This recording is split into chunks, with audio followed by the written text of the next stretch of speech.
Monday Night Mayhem. That's right. The Monday Racing League has come live to the Auto Club Speedway in season number 5 as the regular season continues here on the Vortex Racing Network. We're right in the booth tonight. Mean Gene Money alongside my tag team partner, Zach Panzarella. Playoffs are coming, but there's still a few races to fight your way in. This is race 10 of our 13-race regular season. 5 drivers standing out, but plenty of room for anyone to punch their way in. Zach, how's the atmosphere on the track tonight? It's as good as it ever is. This is my home track, Mean Gene. I love this place, even though it's a parking lot right now and it's going to be an Amazon warehouse eventually. I love this place so much. It is a 2-mile beast as we're looking at this right here. I mean, more importantly, let me get that DDI logo covered up. No one wants to see that right now. There we go. So we're in the Monday Night Mayhem. But this is an awesome racetrack, Mean Gene. I think one thing we're going to talk a lot about here today is just the multiple lanes available to the drivers here. This place is so wide and so fast, and it really has a lack of grip. 85 is the temperature out, and it's 85 or 83 is out, and 85 on the track. That's only going to get hotter. I am so stoked to see what these guys can do here at Auto Club.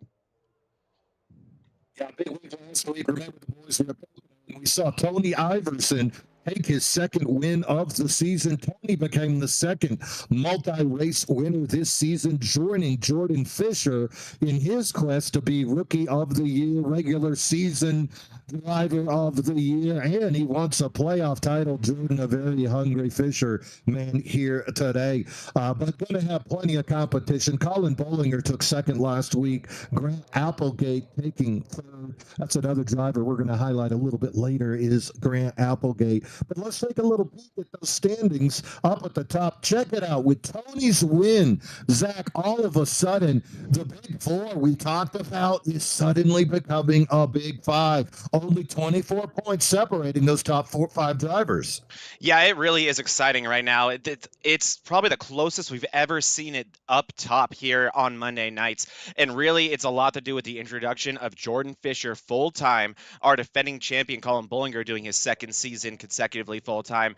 And then you have drivers like Matt Novella having his best career year here on Mondays. So that's been so exciting to see. Andrew Bollinger, it's been coming together for Bollinger this year better than most years. And then you have Tony Iverson, last week's winner, doing what I like to call Tony Iverson things, which is being dominant, winning races, and being aggressive along the way. But it's working out for him. And then we go further down. You see exciting names like Michael Mata having a great season. Eric Thornton was so good last week. We'll see what he can do here today. And then we have some usual suspects, Joseph Fulpus, Kevin Kyle, and the rookie, the Monday night rookie, I should say, of Dalton Geyer. Yep, and then keep going down that list. Check it out. Season 2 champion Colonel Sanders, and then Jose Medina, second-year driver. So lots of activity up there. And the other thing I'm looking at is look at the gap. There's a slight gap between 12th and 13th. So drivers like Steve Lewis, Hunter Hall, the commish, John Beverly, Hillman, they got work to do. But, you know, I want to put a little highlight on those next 2 names, Applegate and Gambrill. They've got way less starts than everybody else, but they're on the page. Be curious to see what is going to be the storyline after here tonight. Qualifying underway right now. Fastest cars out there, though, right now look like Kevin Kyle ran down the fastest practice lap. Talking about practice, Kyle Lynott looked great. Eric Thornton, Eric Gambrill. So lots of speed, and we're going to do it right after this. I think we got a special guest here tonight. And now, race fans, for the most famous words in motorsports, the star of Universal Pictures movie, I now pronounce you Chuck and Larry, Kevin James. I just got 3 things to say. God bless our troops. God bless America. And gentlemen, start your engine! Woo! I mean, Gene, I'm not sure if you know this about me, but back in the day when I was way younger, I was in a hardcore band, like a screaming band, and I'll tell you what, he's a better vocalist than I am. What? That is so impressive. No, he gets deep down with it. Hey, let's take this opportunity also to give a big shout out to our sponsor this year, ChantillyLacePhotography.com. Chantilly Lace They can handle all of your lifestyle photography needs, families, engagements, weddings, boudoir photos. And this isn't just for the people needing pictures taken. It's also for you guys taking the pictures. Reach out to them. They're a network that can help you. Chantilly Lace Weddings. All right, there it is. Qualifying results. Oh, my word. Jordan Fisher back up top. You know, he was fast in practice. Now he's going to start in the front row. Here's a guy knocking on the door. Joe Volpus going to have that number 11 Gulf Coast Racing Ford starting in second outside on row number 1. Grant Applegate continuing. You know, he said, I run as good as Jordan off of a road course. And here he is backing it up. You know, that mouth wrote a check and that body's cashing it just fine. Grant Applegate going to be starting in third. Kevin Kyle, fastest in practice, going to be fourth on the start. Eric Thornton looking for a strong finish here today. David Owens making another appearance here. Part-timer now. David not eligible for playoffs, but a great presence for that high side hustler team. Colin Bollinger, the defending season champion, going to start 7th. Steve Lewis, 13th in points, needs a good run here today. Going to be having that number 88 DX car starting in 8th. 9th going to be the DDI driver Alex Hillman, and his teammate Dalton Geyer continues his assault on the playoffs starting in 10th. As these guys roll off to start their pace lap, let's go through the rest of this field here real quick. Matt Novella, other Daily Driver Zinc driver, will be in 11th place. Michael Mata, 6th place in the standings right now, will be starting double that over in 12th. Eric Gambrel, look out for him and David Owens after what we saw yesterday. He'll be starting 13th. Jay Bev, the commish, will be in 14th place. Paul Berdiani will be in 15th place. Zach Winstead over in 16th place. Jay Stinson will be starting in 17th. Great to see Jade Stinson back on Monday nights. We missed you, Jay. Jose Medina over in 18th place, and we're not done yet. Me and Gene, 19th will belong to Zach Clausen. Brandon Guerin will be starting 21st. Jack Sanders is the last car to put a time down. He'll be starting 21st. And the last of the cars who did not put a qualifying time down, no big surprises here, are Bollinger, Iverson, Kyle Lynott, Bryson Dodson, and Hunter Hall. Not big surprises, but all fast cars. Big cars. Here today. Last year we had 28. So a couple of guys missing. Where are you at out there, Sean Walton? Come on, bud. Make it back. Robert Plant Smith, I'm looking at you. All right, Brandon Guerin not gridding up. Had a good qualifying run, so we're going to see what's happening. He's still in the pits. So maybe he'll start. We'll see. Yeah, I've got talking so much I missed a grid before. Had to pass 30 guys to win that race. Yep. All right, here we go. Getting ready to go. Flag is waving, away we go. Great start there by Fisher on the inside. Inside lane moving fast. Going to bring Grant Applegate with him. Right behind him, you can see Kevin Kyle and Volpus trying to make the outside work. David Owens as well on the outside. Thornton, third car on the inside lane. We are single file, first 5. Almost 3 wide. David Owens going to hurt the throttle, fall in behind. Kevin Kyle, Alex Hillman. Oh! It's like Louis. No. It is Louis. Louis around it. I don't know. We are under green still, meaning that's off the racing surface. We'll see if lessons learned from his father. They're not. We're going to stay. Oh, well, he's trying. We'll see if that creates a green. But Dalton Geyer again with lap 1 troubles. Hillman and Geyer getting into each other as teammates. Nobody's happy about that. Going to slow it down enough to let Michael Mata catch up. Into the wall. Michael Mata.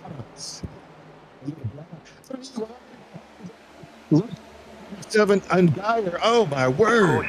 Caution's out, Mean Gene. Caution's out.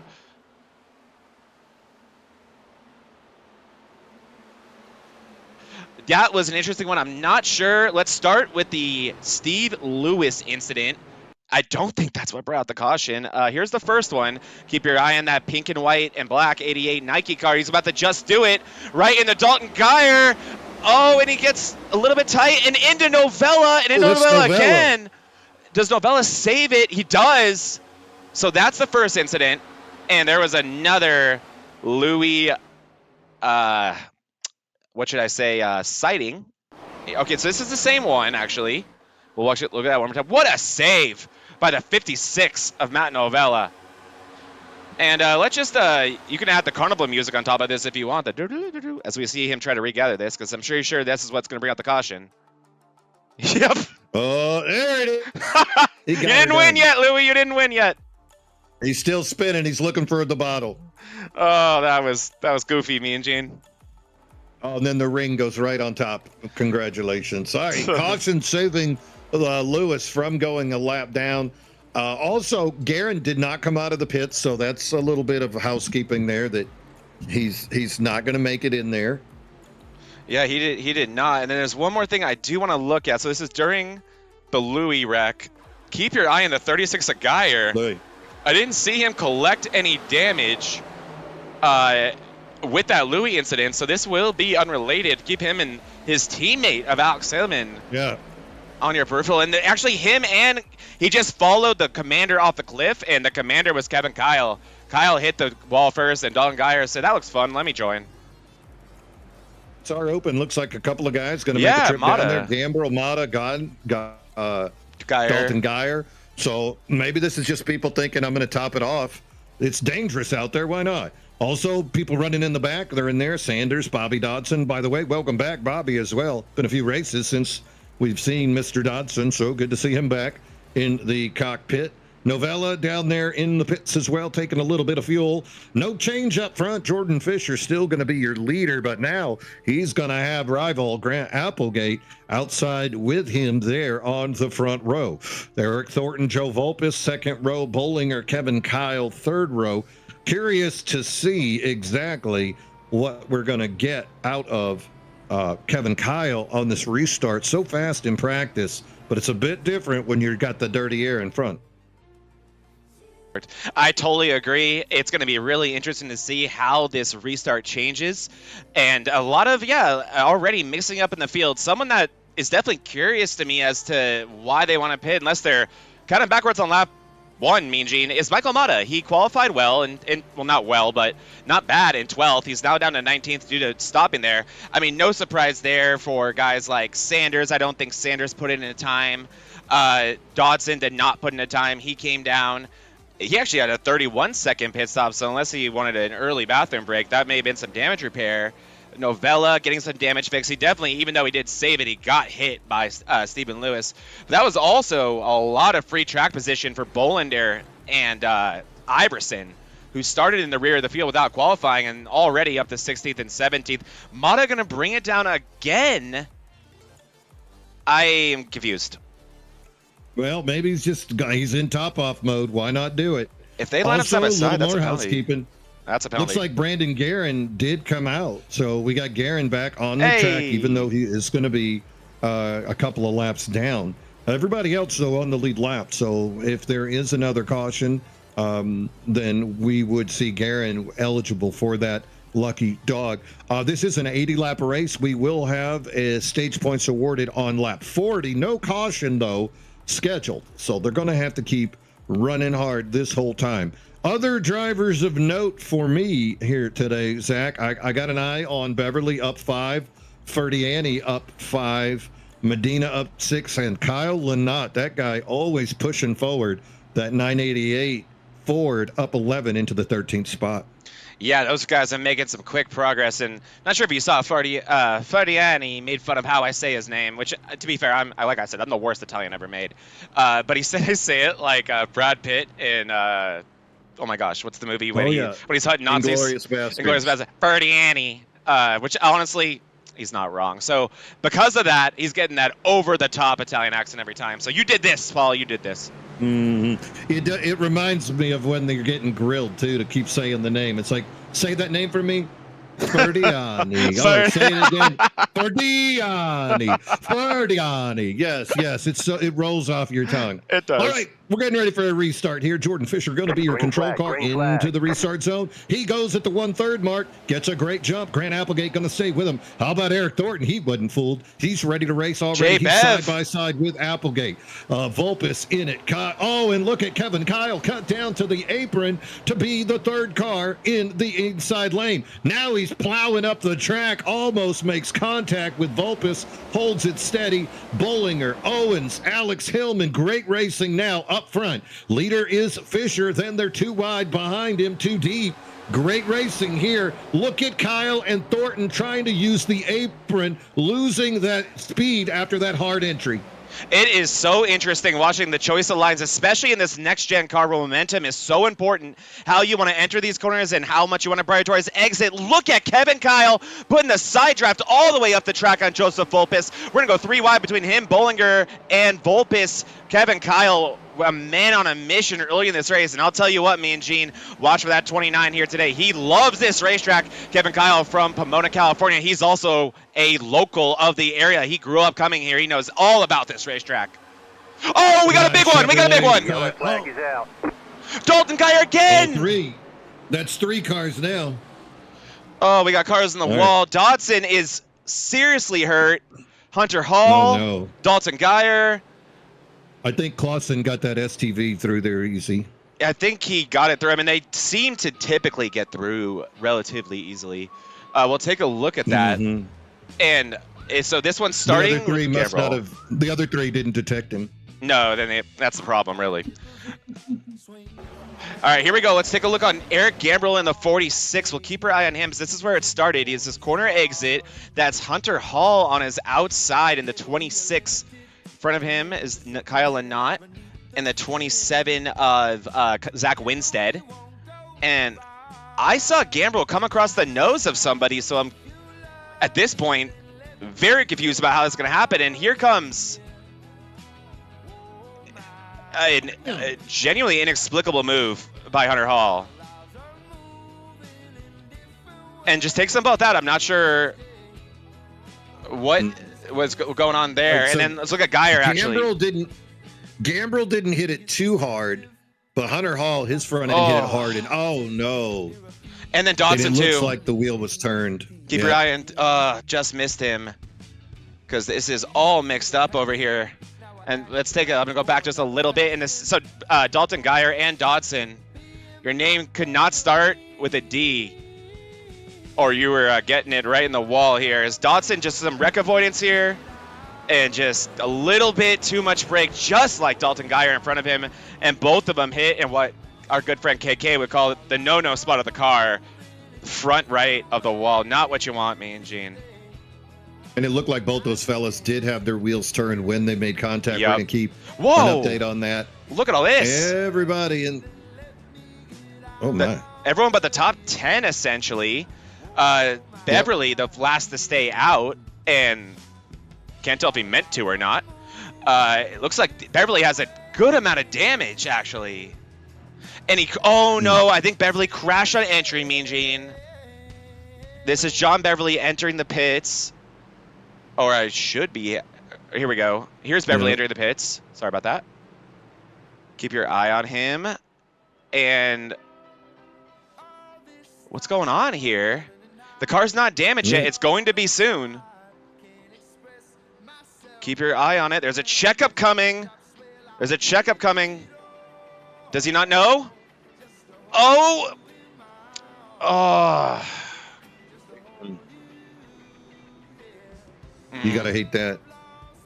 I would be lying if I said I didn't do the same thing last week. Oh. Meanwhile, a little housekeeping there. Looks like Brandon Guerin gonna get a lap back, so he'll be only shown as 1 lap down. He was the lucky dog that last time. Top 9 drivers have not pitted. They're continuing to push this thing as far as they can. Meanwhile, everybody else did come in. Looks like fuel only for those visitors. And here comes Michael Mata again. He might be going for the record of most pit stops for the race. That's his 3rd visit down there. Imagine he's just going to take fuel one more time. Does this guy have a Joey Logano tank where it just compounds the more you add to it? So if you just continue to add full tanks, then all of a sudden you'll have 80 laps of fuel. I think that's how Logano's tank works, because that is a Ford Mustang. So it's not beyond the realm of possibility. It's a fuel. It's yeast for the fuel, and it just kind of grows. It expands. That's a good point. That's smart. Yeah, he did it. Look at that. Just fuel again. Let's see here. Looks like Dalton Geyer and Bobby Dodson, the 2 cars that we talked about striking that front right with their wheels turned. Both those guys still in the pit, not happy about what's happening to them. Maybe they can get this thing. Nope. Hunter Hall is done. He's out of the car, headed to the infield care center. What a shame. Hunter Hall, I don't know if that was an equipment failure, if that was a failure on the spotter's part, but that was not clear, my friend.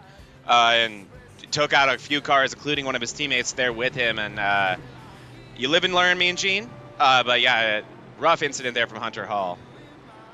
You know, Gambrill also got smacked, but he was not in the pits for too long. 24 seconds was Gambrill's pit time, so perhaps not as much damage to that car Good point. as we thought. We'll see what he can do as we move forward. Michael Mata going to be in the back again, but this guy always showing speed, playoff driver with his big win. Rolling into the restart zone. Keeping an eye here. Jordan Fisher, away we go. Great start here by Fisher. Outside lane, Eric Thornton not going anywhere. Thornton's had some great restarts chasing down these pole setters, Zach. It was subtle, Mean Gene, but we're only on lap 11. The majority of these have been run under caution, and I already saw some tire spin from Thornton and Fisher on that green flag. Fisher loose at it too right there. Nice gather up by one of the more talented drivers in this league. But you see how much that killed his momentum. This will be Thornton's opportunity and his teammate of Applegate. Oh my goodness. Applegate gets blocked. Fisher said, hell, oh no. And now look at Jordan. He still has the momentum to get by Thornton. Thornton's that one car on the inside, throws a little block the way of Kevin Kyle. Discretion, the better part of valor, gets out of the way. Applegate all up in Fisher's tail, making it happen. Fisher cuts down to the inside. Kevin Kyle also on the apron. Everybody loving the apron here on lap number 12. Yeah, kind of surprising that no one wants the top quite yet. I mean, I think it might have something to do with these being these next gens, especially if you're Jordan Fisher. You can use that dirty air to your advantage. Let's go ahead and get it out of the way now, Mean Gene, because we know they're going to talk about that. But oh my goodness, as he entered your screen suddenly, we talked about him a little bit in this last green flag run, and it's that 29 of Kevin Kyle, local boy from California, looking to get the hometown win. And I'll tell you what, Mean Gene, last time I won a race in MRL at this track, that is who I was battling for the win with 1 to go. Well, he loves this track, and we're going to see what he can do. Fastest in practice, third on the track right now. Also of note, how about Tony Iverson up 17 spots into 6? He's not going anywhere. And funny thing is, Tony skipped this race when we were talking about it. He was more excited about Indy, where he won last year, but he's creeping up. Colin Bollinger in 7th. Owens 8. Jay Stinson, welcome back, running 9th. And Paul Ferdiani running in 10th. Ferdiani showing some great speed early here, doing a really, really solid job. I can't do it. I got to take it back. It's Paul Ferdiani. I can't do it. I can't. To be fair, you're not Italian and you don't say it anywhere near as badly as I do. So you don't have he wasn't making fun of you. He was making fun of me, the guy with the Panzarella last name. And also all the way through this group, you see the STD machine right there behind Steve Lewis trying to infect him and take over that spot. And then below that is Bolander. Bolander has not worked through the field quite as quickly as his opponents who did not qualify with him. Those being iRacing and Bollinger, who we just talked about. So Bolander slowly working this field on the inside of Clausen right now. Has to be careful there to make sure to keep that car clean and healthy. And we working through this field. These guys are starting, I think, to get a little bit more tame, a little bit calmer, knowing what they saw behind them. But what I am loving, Mean Gene, is look at guys like Jay Stinson ripping that wall, using the outside. Yeah, you know, you talked about Bolander. He makes the pass there on Clausen. But look at the drivers that he's around. He's got Medina right there side by side with Clausen. Now, Medina's 12th in points. Right ahead of Bolander is Steve Lewis. That guy's 13th in points. That's Matt Novella right behind them. Lots of speed in this group right here. Clausen, he's 2 races behind the others, but he was on a good run to be in the playoff chase. So all these drivers that you're watching right here, including that number 25, that's season 2 champion Jack Sanders. So, whoa, Medina speed in this group. Medina, he's not worried. I mean, Medina, such good car control always. Also a very assertive driver. I would not call Medina aggressive. He's assertive. He will not get pushed around, and that's one of the things I love about racing against him and also calling him in the booth here. But Medina working through the field here, that was a bold move. Big thing sticking out to me early in this race, Mean Gene, is the difference of, oh my, as Medina just really shuts the door on Sanders there. But the difference between entry speed and prioritizing exit speed. Do you want to back up the corner and make sure you have that good runoff, or do you want to dive it in there and see what you can get in terms of maybe a dive bomb or trying to break early? That is what Medina is doing. Medina is diving it in there, sacrificing a little bit of drive off, but you get that draft, so it helps you out a little bit. Going to be interesting to see what works best in the long run. It depends, like, where is the guy not at in front of you and where are they behind you? If you've got nobody behind you, hell, go on, roll it in, take your time, get that great exit speed. And as you see, Medina again cut right up in front of Sanders, gets a little love tap for his effort. But if you got guys behind you, you're going to have to go in harder to make sure they don't give you the slide job, because they have no problem coming in on that apron fast and then sliding up in front of you, which is what we saw right there with Medina and Sanders. Medina came in fast, and Sanders, with that exit speed, ended up making that tap on Medina. That time, Medina didn't come in quite as hard, and you could see his exit speed was a lot better that time, holding his position. Great racing out here all around this racetrack. It just seems like all these names wanting a piece of the action right now. Literally front to back, side to side. The action's incredible right now, me and Gene. And here it is. Grant Applegate all over Jordan Fisher. And I'm loving this. Two guys new to this league in terms of full-time action. Grant Applegate recently committing to what I believe will be a full-time schedule here. And, man, it could not come too soon, as this is the nick of time. And, man, with getting a win, make things so much more simple for Grant Applegate in terms of points. That would really vault him up there. But he is all over that 39 of Fisher right now. Fisher trying to play the air game to keep him behind him. But again, we were just talking about what do you want to prioritize. I think it's the exit speed for Applegate, because the runs off the corner are enormous. Yeah, he's got a little bit of distance between him and that third place car of Kevin Kyle, so he can afford to back it up a little bit. You can see right there, just kind of waiting to see what line that Jordan Fisher is going to take, and he goes elsewhere. Last time, in this same turn, we saw Applegate go high. This time, it's Fisher taking that line away. But because Applegate can roll the car into the turn, he has that ability to make the decision late. Here it is again. Now you're going to go low. I'm going to go high. So it seems like these two are content as long as they've got that gap between them and that 29 Chevrolet of Kevin Kyle to just kind of put in some laps here. Lap number 20, none of these guys have pitted. Of the top 7, none of them have pitted. Another touch there. Little love tap from Applegate. Yes, as we look on the Chantilly Lace onboard camera right now, just like their photography, the best view you'll ever get. And they both blew the exit. I think Applegate getting a little bit excited, but Fisher really blew it. And look how badly Applegate doesn't want the bottom, Mean Gene. He's committed to the top. What I think Fisher should have done there was stuck with the top. That is the closest Applegate has gone in entry. He needs to use this top lane to get the momentum. We'll see what he can do. That was very interesting to me, Mean Gene. He chose to push Fisher down the backstretch when the bottom lane was available to him.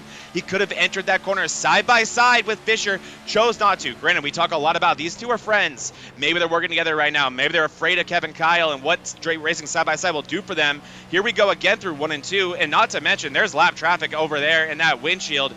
And here it is, that the drive off by Applegate is just exceptional. Also want to thank Chantilly Lace, great in-car cam right here showing us the battle for the lead.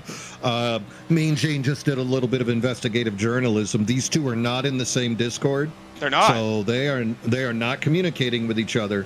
Pass the man. Now keep in mind, Chris Lewis is the spotter, crew chief there for the 39, but he's staying in that Discord. So I've got one of my 3 monitors right now monitoring Discord to see when somebody jumps for a little bit of teamwork communication. Nothing going on between the 39 and the 14 yet. Yeah, and it sure looks like it on track as they are catching up to the lap car of, I believe that is Winstead? That is Zach Winstead. They're about to lap. He was involved in one of the early incidents. That is not Zach Winstead's lack of speed. That's bad timing for Fisher. It's going to get tight for Fisher and even tighter for Applegate, nearly making contact. Oh, that was close. That was scary, and you can see Kevin Kyle start to come into the picture. You know, the other thing I'm really noticing about this thing, Zach, I've been watching, regardless of the lead that Fisher gets, Applegate's able to close back to that bumper relatively easy. Now, I don't know if it's just the draft pulling him in and then the barrier of dirty air preventing the pass. But it's like, you're not going to escape right now. I'm going to stay with you. I'm going to pressure you, and I might give you trouble later. Speaking of trouble, Kevin Kyle now making plays. So the two-way turns into a three-way, and as long as it's not the devil's three-way, this thing could be good. Exactly. Kevin Kyle right now behind them saying, oh, yeah, it's time. He is ready to take them to California Speedway. And, oh, man, those entries by Applegate are getting sketchier by the lap. He is grazing that wall nearly every time now. That's not going to do a lot of damage to these tanks that are next gens, but it's going to continue to scrub off speed. And the older those tires get, then the harder it will be to gather it back up. Applegate talented enough so far and so committed to what I like to call the Kyle Larson line, and that certainly is what he's running, the highest line available to these guys in the track.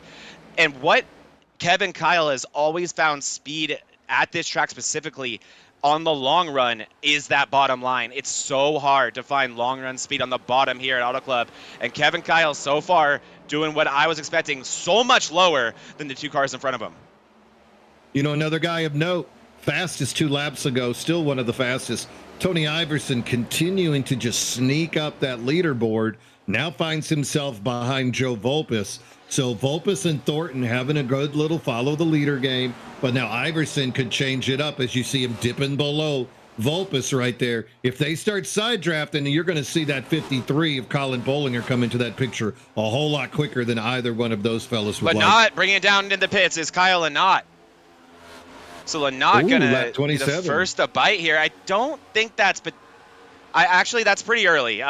With the amount of cautions we had, it's early, but Lynott clearly wanting to stick with a certain strategy. We'll see how many cars react to that. And I'm going to go back to that camera angle I was just showing you guys, which is this static TV angle. And what I love about this, Mean Gene, as we enter the corner, if we get the right view again, is we talked a lot about line selection here, and it'll give us a view. Look at all the different lines available to these guys. And like what you were talking about, and I love, and I completely agree with, is you're just going where the cars in front of you are not through these corners. Dirty air is something these drivers have harped on non-stop. Every time we talk to them, all they want to talk about is how hard it is to pass due to dirty air. What's the best way to combat that? Find yourself some clean air, and that's why Auto Club is such an awesome racetrack. Michael Mata going to bring her down into the pits. That number 16 looks like Dalton Geyer also going to pit right now. So these alternative strategies starting to unfold in front of us as the pits unfolding here on 27 and lap number 28. I'm going to keep an eye on these boys, see what they're doing for tires while we keep that action on the race. Yes, please do, as I think it's going to start trickling in. As you see, Volpis hanging down to the bottom of the track there. He's going to bring it down to the pitch. Joe Volpis, nice entry there, really cutting the tracks short and getting himself a nice, comfortable entry. We'll have to see how much that cycles through on these green flag pit stops, what that delta is like. So far, best time on overall has been set by, guess who, Jordan Fisher with a 39.4. And currently what they're running is about a second slower, about 40.3, 40.4.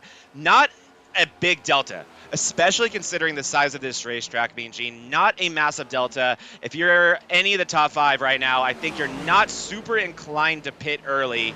But what do I know? I'm normally wrong about those things. We'll have to see what these guys want to do. But I'll tell you what, the battling from about 4th on back has been unbelievable the past handful of laps. Stinson is working his way through the field. So many different lines you can use, but also once you come out of those turns, the amount of wheel that some of these guys are using on those alternative lines, it could come back and bite them. I did see 4-tire pit stops down there by Mata, down there by Volpis. So perhaps these fellas not worried about tires, knowing that they are going to make a change here. But really interesting to see just how hard some of these guys are ripping that wheel once they come out of the turn, especially those guys. We talked about Jose Medina. You can see Lewis using that apron and then snapping that car back up. Kevin Kyle going to bring it down in the pits right now, and you're right, and I wanted to go on board with a few of these drivers. Here we are back on the Chantilly Lace onboard camera. This camera is beautiful as their photography. Trying to find a few people on the bottom here to give us all an idea of exactly what you were just talking about. Here we go. This is Bollinger, and look at this exit. Look at the type of seesawing you normally have to do. Great job. I mean, Colin Bollinger, likely the wrong guy to show everybody because he's maybe the smoothest driver we have here on Monday nights. Just silky, silky smooth. Look at that lack of wheel input, even using the bottom. But like Mean Gene said, let's pay attention to the exit here. I mean, Colin Bollinger, textbook. That is just perfect right there, as Applegate is going to bring it into the pits.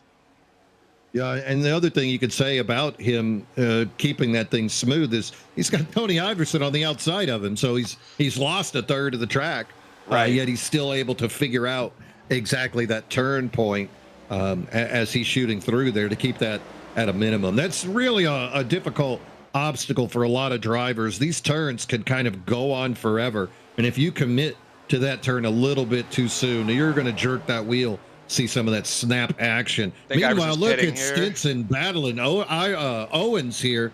Great battle. Iverson a little bit off there. Here it comes. Yeah, good call. Yeah, you could tell he wanted to get to the bottom because Iverson, what he also told us there on that backstretch was just how big the impact of the draft is. He went to the bottom to make sure that he had that inside lane to pit and not pull what we just saw Ty Dillon do to William Byron about 24 hours ago. But that was the right move by Iverson. But, man, losing that draft on the backstretch cost him about 4 positions. You can see why all these drivers are diving up top. Once they do exit those corners, they want to be back in the draft and pushing themselves forward. And that could be a big penalty if you're not able to do that. See Thornton low in the track. I think Thornton might be bringing it down this time. He is. Here comes Eric Thornton in for his scheduled green flag pit stop. Now, you might be wondering about the lap speed of these guys that are pitting earlier. Joe Volpus pitted on lap 28 4 laps ago. He just ran a 39.9. Meanwhile, our leader, Jordan Fisher, still on the original tires, 40.67. So about 75 100ths of a second. So there is a slight advantage. We're going to see if Grant Applegate can make that slight advantage for him work as Fisher and Bollinger remain on the track. Meanwhile, Eric Thornton now coming down. So interesting to see the varying lap number that these guys are coming down on. Not sure if and when counting backwards is going to become a thing. But if this does become a fuel run, I'd want to be Fisher with a Chris Lewis in my corner. So I'm going to just speculate a whole lot of things all at once here, me and Gene. Do it. I know what these guys are trying to do. The Fishers, the Bollingers, the Owens, everyone that has not pit yet. And I think it's obvious at this point because as you just saw, these guys are grazing the wall on these old tires on exit about every lap. You don't want to be out here for longer than you have to be. And there's a lap they're trying to get to, not just because it's going to be the stage points at lap 40, but it's the halfway point of this race. So I think theoretically in their head, as we see Jordan Fisher does bring it down, so Chris Lewis going to give Jordan Fisher that instruction and bring down his driver. So Fisher, our leader, has led every lap of this race, going to pit here. He's not going to make it to the halfway point, and we'll see what that does for the stage points. But I think guys are trying to make it to 40, Mean Gene, because that's halfway through the race. But you know why that doesn't matter? We had so many cautions to start this race. You're going to need 2-3 more cautions for lap 40 pitting to matter. So I get it, but I don't. And I think that has to be the only reason you run this so long. Even someone like Michael Mata, who brought it down continuously every pit stop, could not be convinced to run this long. Yep. Go back to Gambrel and the 11 of Volpus. This little group is a bunch of hornets. Lots of activity. You can see Medina all the way in the back. He kind of faded backwards through that group. Not sure if he was on a fuel-saving strategy. You know, he last pitted on lap number 8. And then you could see other aggressive drivers trying to push their way through, like the 13 of Iverson, making his way through that little bunch. But that's other bad. drivers in there, that we know. You know, that 48 Navy Chevrolet of Gambrel also, pretty aggressive driver. Not afraid to block, not afraid to get his nose in there. And so a lot of group of drivers there. Fisher whacking the wall. So this is really difficult. Different strat. Look at Sanders 3 wide with Medina pushing him. Novella above him. Volpus below him. Woo! I mean, I feel like Ric Flair. Woo! Woo! I know this is pure insanity right now. 3 wide between Novella, Sanders, and I believe that's Jose Medina. I apologize. That's Jose Medina. newer paint scheme there below them. And a lot of this too is what's creating this absolute craziness is the difference in tires. What you saw in the middle of that was Tony Iverson and Jordan Fisher on fresh tires working around these guys on ancient tires. We saw about a 1.4 second lap difference at this point. So these cars are considerably faster. And here we go. We're getting ready to take the white flag for this stage. Again, this will not bring out a caution, but Bollinger about to get some very important stage points for himself as he's currently second in the point standings. And the guy he's competing against has already pit and has not broke the top 10. No, I'll tell you this, though. I mean, do you like apples? Because the Grant Applegate, he just passed Bollinger to get back on the lead lap the old-fashioned way, and he has already pitted. So that's something right there, man. How do you like them apples? Mm-hmm. Huge green flag pit cycle there for Applegate, as he definitely cycled way ahead of Fisher.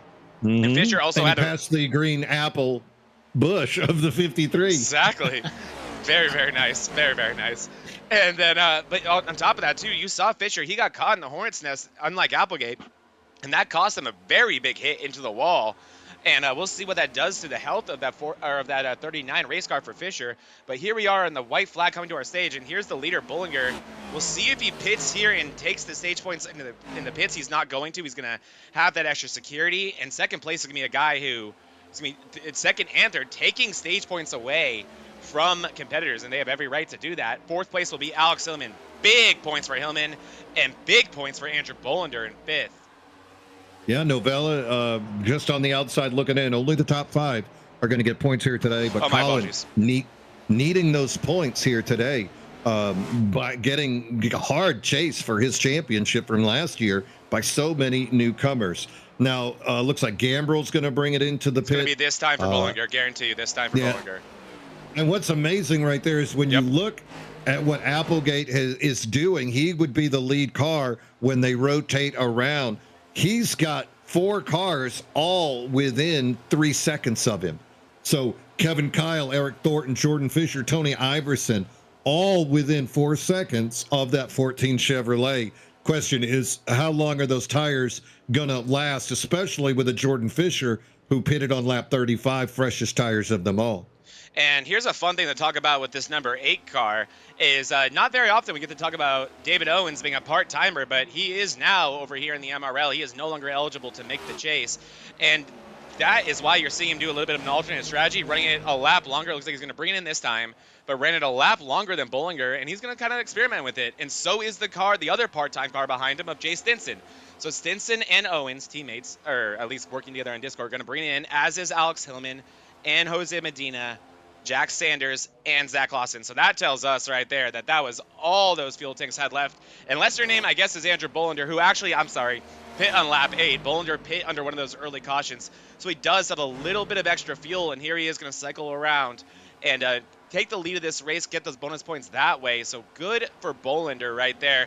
He is the only car yet to cycle out. When this all cycles through, it's going to be Applegate in the lead, and second place will be Kevin Kyle, and there is one big loser on this cycle, Mean Gene, and it's a familiar story from last week. No. Did he speed? He didn't speed, but something went wrong for Jordan Fisher. He went from the lead to 5th, and now he's battling right now with Eric Thornton. And that's for 4th and 3rd, and right behind them is Tony Iverson. So Fisher went from easily controlling this race to battling to stay in the top 5. You know what they say? It's easier to pass somebody in the pit than it is on the track. Facts. And that's what Applegate did with Fisher right there. And now Fisher's as he runs Kyle up the track right there. Kevin wiggles back toward him and say, "Don't you do it." Thank you for that. I had that incident earlier. Yeah, I had that incident earlier. An idiot trying to struggle in on me. Yellow's out. Oh, I heard it. I don't see it yet. I'm looking for it. But the yellow is out. The first person I'm going to. Oh, Louis okay. Lynotte's involved. Winstead's involved. Oh, no. Oh, I apologize. That was an earlier wreck. So this is actually the last time I went green. I'll play this while I look for it. This is why Winstead had more damage. We'll see this here. Oh, Mean Gene, you're not going to love who created this one.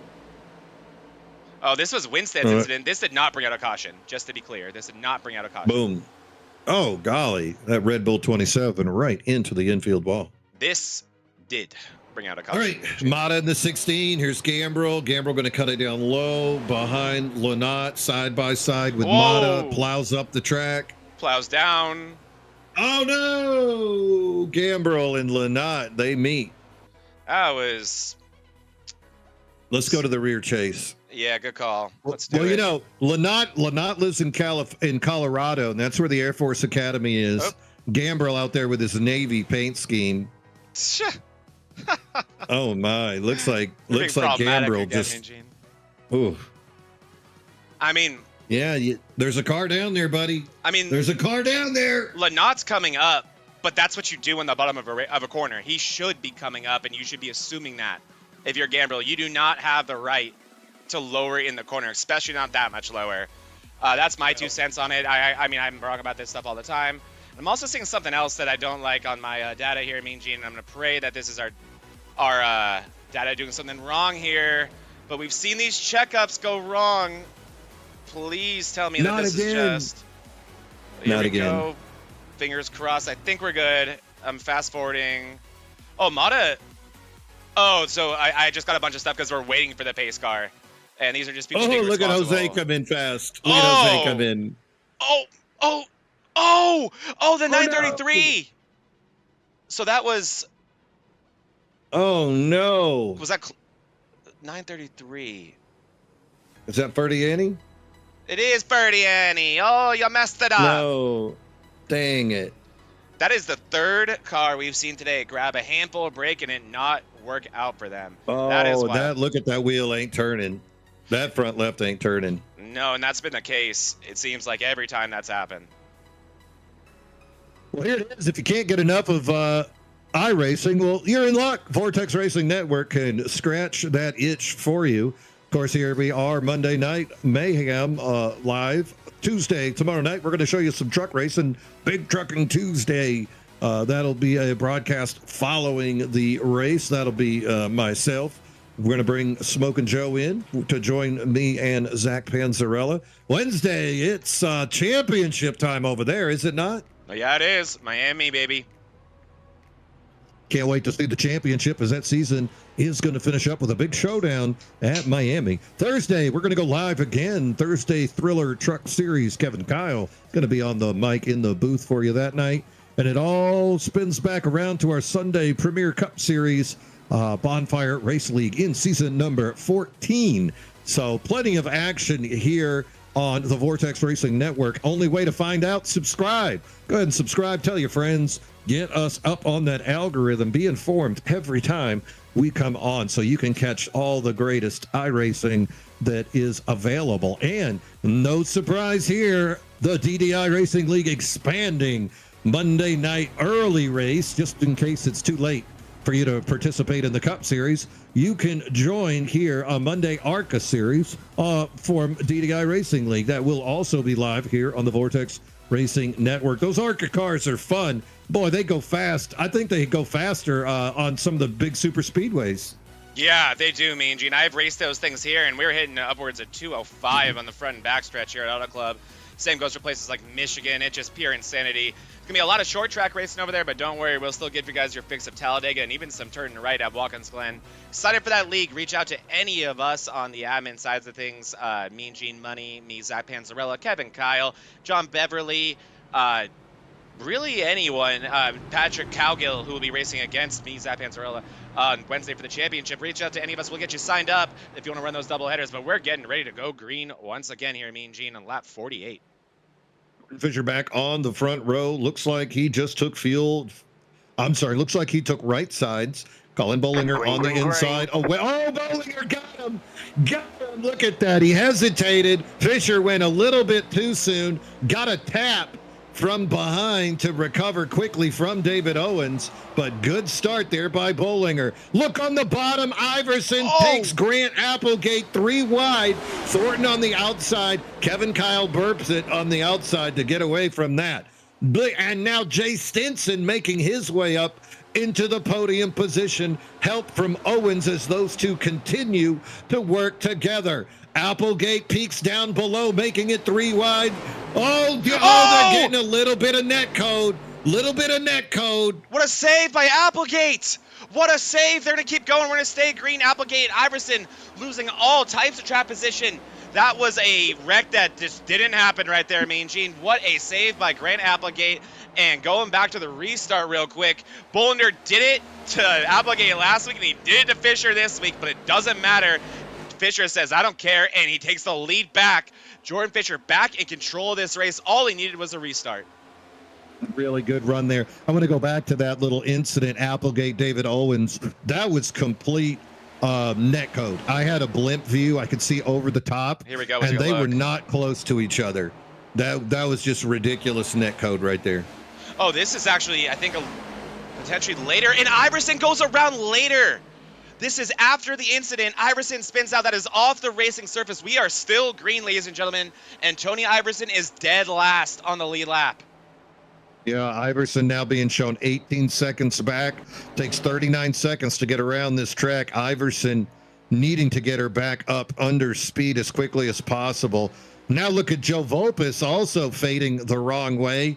I could hear Volpus on the mic. I think he's getting abused by some of these other drivers not having the race that he would want. And now he's got a Grant Applegate coming in to just give him a little bit of the old Passeruni. And look at that run on by the 14 of Applegate trying to get by Volpus. And we were just talking about ARCA cars, me and Gene, and how crazy they are here. And a few of my teammates have told me when we go ARCA racing, they have to mute me because of the amount of screaming I do out of frustration. And really what it is momentum. I hate momentum racing because it's so frustrating. And I think that's what Volpus is dealing with right now. This is momentum racing here at these large tracks. And you see Volpus, if you get pushed out of your line, if you get loose mid-corner, that's going to cost you down the front or backstretch. You're going to lose a handful of positions. And I don't think anything can make a race car driver more angry than that. As you can see, as Volpus shoots it 3 wide. Hillman crept into the middle. That slowed Volpus down and allowed Mata to escape. Mata and Hillman got away from him. And now look at Sanders and Andrew Bolander looking around the outside of Joe Volpus. Volpus did take 4 tires back on lap 45, so surprised to see that 11 fading backwards just 6 laps into this tire run. Yeah, really surprised me. And Gene, I was actually just looking at the same data you were, and I was thinking in my head, like, did Volpus not do something that the rest of them did? But no, he is equal to everybody else. This shouldn't be happening, which would lend to that frustration. And in front of him, 3 wide, Sanders, Mata, and Hillman. Man, everywhere you look, the action's absolutely insane. I cannot believe we're far over halfway to go, or over halfway in this race. This thing has just flew by, and that's what will happen here at California Speedway with this insane racing. Up front, Jordan Fisher, just the class of the field still, half a second lead. Hard to take your eyes off this action here. I'll tell you what, that 08 of Hillman, he is not afraid. He is pushing that nose in there, getting awful close to those cars. That, I think, is where we're going to see some serious activity. Not as erratic of movement as we saw from Gambrel, but still close racing from that 08 of Hillman right now. Yeah, it really is. We're on board with Alex Hillman right now in the Chantilly Lace in car. As you see Mata, a teammate of his, just make a big aggressive move, breaking the draft. Not sure if Mata's just trying to clear the air for those two right there, but you see just how hard Hillman's going and how just treacherous that inside line can be, especially on corner exit. Look how sketchy that is. Hillman doing the best he can right now, keeping a solid near top 10 position. And man, it's insane how hard it is to just even be in the top 10 in these races. And I will say, Mean Gene, while we have just a second, let's go back to the green flag real quick. And we'll call this the Chantilly Lace replay cam. And we'll look at Grant Applegate. And you were talking about how that was all types of net code. So I'll fast forward real quick here. And I believe that's happened through 1 and 2, if I'm not mistaken, right? Yeah. All right, so here we go. Here's the restart. And like you said, drinking his milkshake was Bollinger on Fisher, but far crazier. Keep your eye on the 14 here. And I think let me get that blimp view. And let's take a look. And it's just all types of insane here as these guys are 3 wide, and actually I think it's through 3 and 4, but already, man, your nerves have to be just sky high here, right, Mean Gene? Yep, keep going. It's going to be when Applegate gets under Owens. Here it is. Yeah, watch this. Like, they're nowhere near each other. Look. Insane amounts. Yep, and then nothing Iverson can really do. Volpus. Oh, and that is why Volpus is falling down the order, That's right. Eugene. There Big it front is. hit, and so he's done with a lack of horsepower, likely. Oh, look at that. The more we learn, the more we learn. That's why we look. Unfortunate for Joe Volpus right there. Meanwhile, pole sitter Jordan Fisher now with a 0.3 of a second lead, was a little bit slower, 4/100ths of a second slower than Colin Bollinger. Bollinger has Stinson a little bit behind him as well, about 0.4 of a second. So no real dirty air drafting to talk about with these top three guys. Then you're going to have a little bit of a gap to fall back to Thornton. Applegate now has made his way back into fifth ahead of that group of drivers. You can see him ripping the rail on that outside end there. Here comes Owens, Novella, Kyle, Jack Sanders. And then it gets scary with Mata, Bolander, and Hillman all whacking each other. And then looks like Jose Medina has become content to just kind of follow around behind Joe Volpus for the time being. So lots of racing up front as these cars on lap number 57 have about 12 laps on this set of tires. Thing that surprises me is positions 8, 9, 10, 11, all the way back. Those guys all took 4. Whereas if you look at guys like Owens and Novella, they just took fuel. So gonna have an extra set of tires if there's a late caution, but I'm just surprised that the fallout hasn't been more as far as lap speeds go. And again, we'll talk more ourselves, us too, about dirty air, so it's just less abrasive, as you see. Oh, a scary blink there from Applegate. But that likely has to be why that fuel only strategy works, is just for the effect of dirty air, just so extreme is that effect, or else it would be way more difficult for those fuel only guys to be holding on to this. But if you can play that air game, that certainly works, as you see some crazy action. And at the risk of this being a commentator's jinx, Mean Gene, this may be our only opportunity for a crank it up. So what do you say? Oh yeah, let's go inside. Let's do it.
Well, we somehow didn't jinx it, Mean Gene, because I'll tell you what, look at this group of Hillman and Bolander and Kevin Kyle Leary have been going at it this whole time.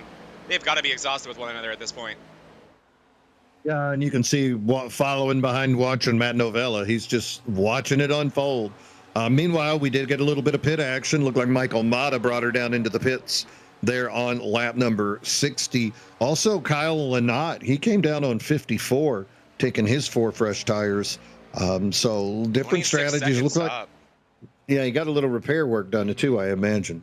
I'd imagine soon. And so now the next thing I was about to bring up actually was, do these guys need to pit again for fuel? How close is it? Is fuel conservation a thing? Is it possible to make it? My assumption is no.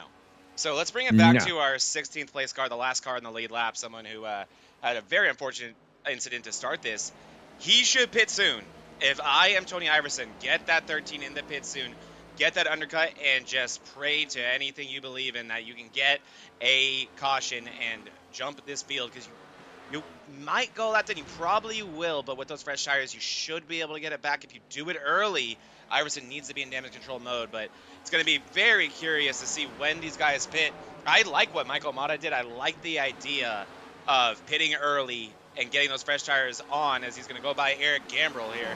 Gambrill with lap 40 tires. And I have a funny story to tell you about Eric Gambrill, I think, when this race is over, Mean Gene. Oh, my. Actually, I'm going to tell you now on the air. He was in the Navy, so let's keep it PG-13. No, this is actually hilarious. I know Eric Gambrill in person. I was with him when Joey Logano won the championship at Phoenix. He's a Logano fan, isn't he? Who's he like? Bowman. Right. Yep. Okay. And I swear on my life, me and Gene, I hung out with him at Phoenix. My wife just reminded me. She goes, "What's Gambrill's first name?" I was like, "Eric." She's like, "You know him."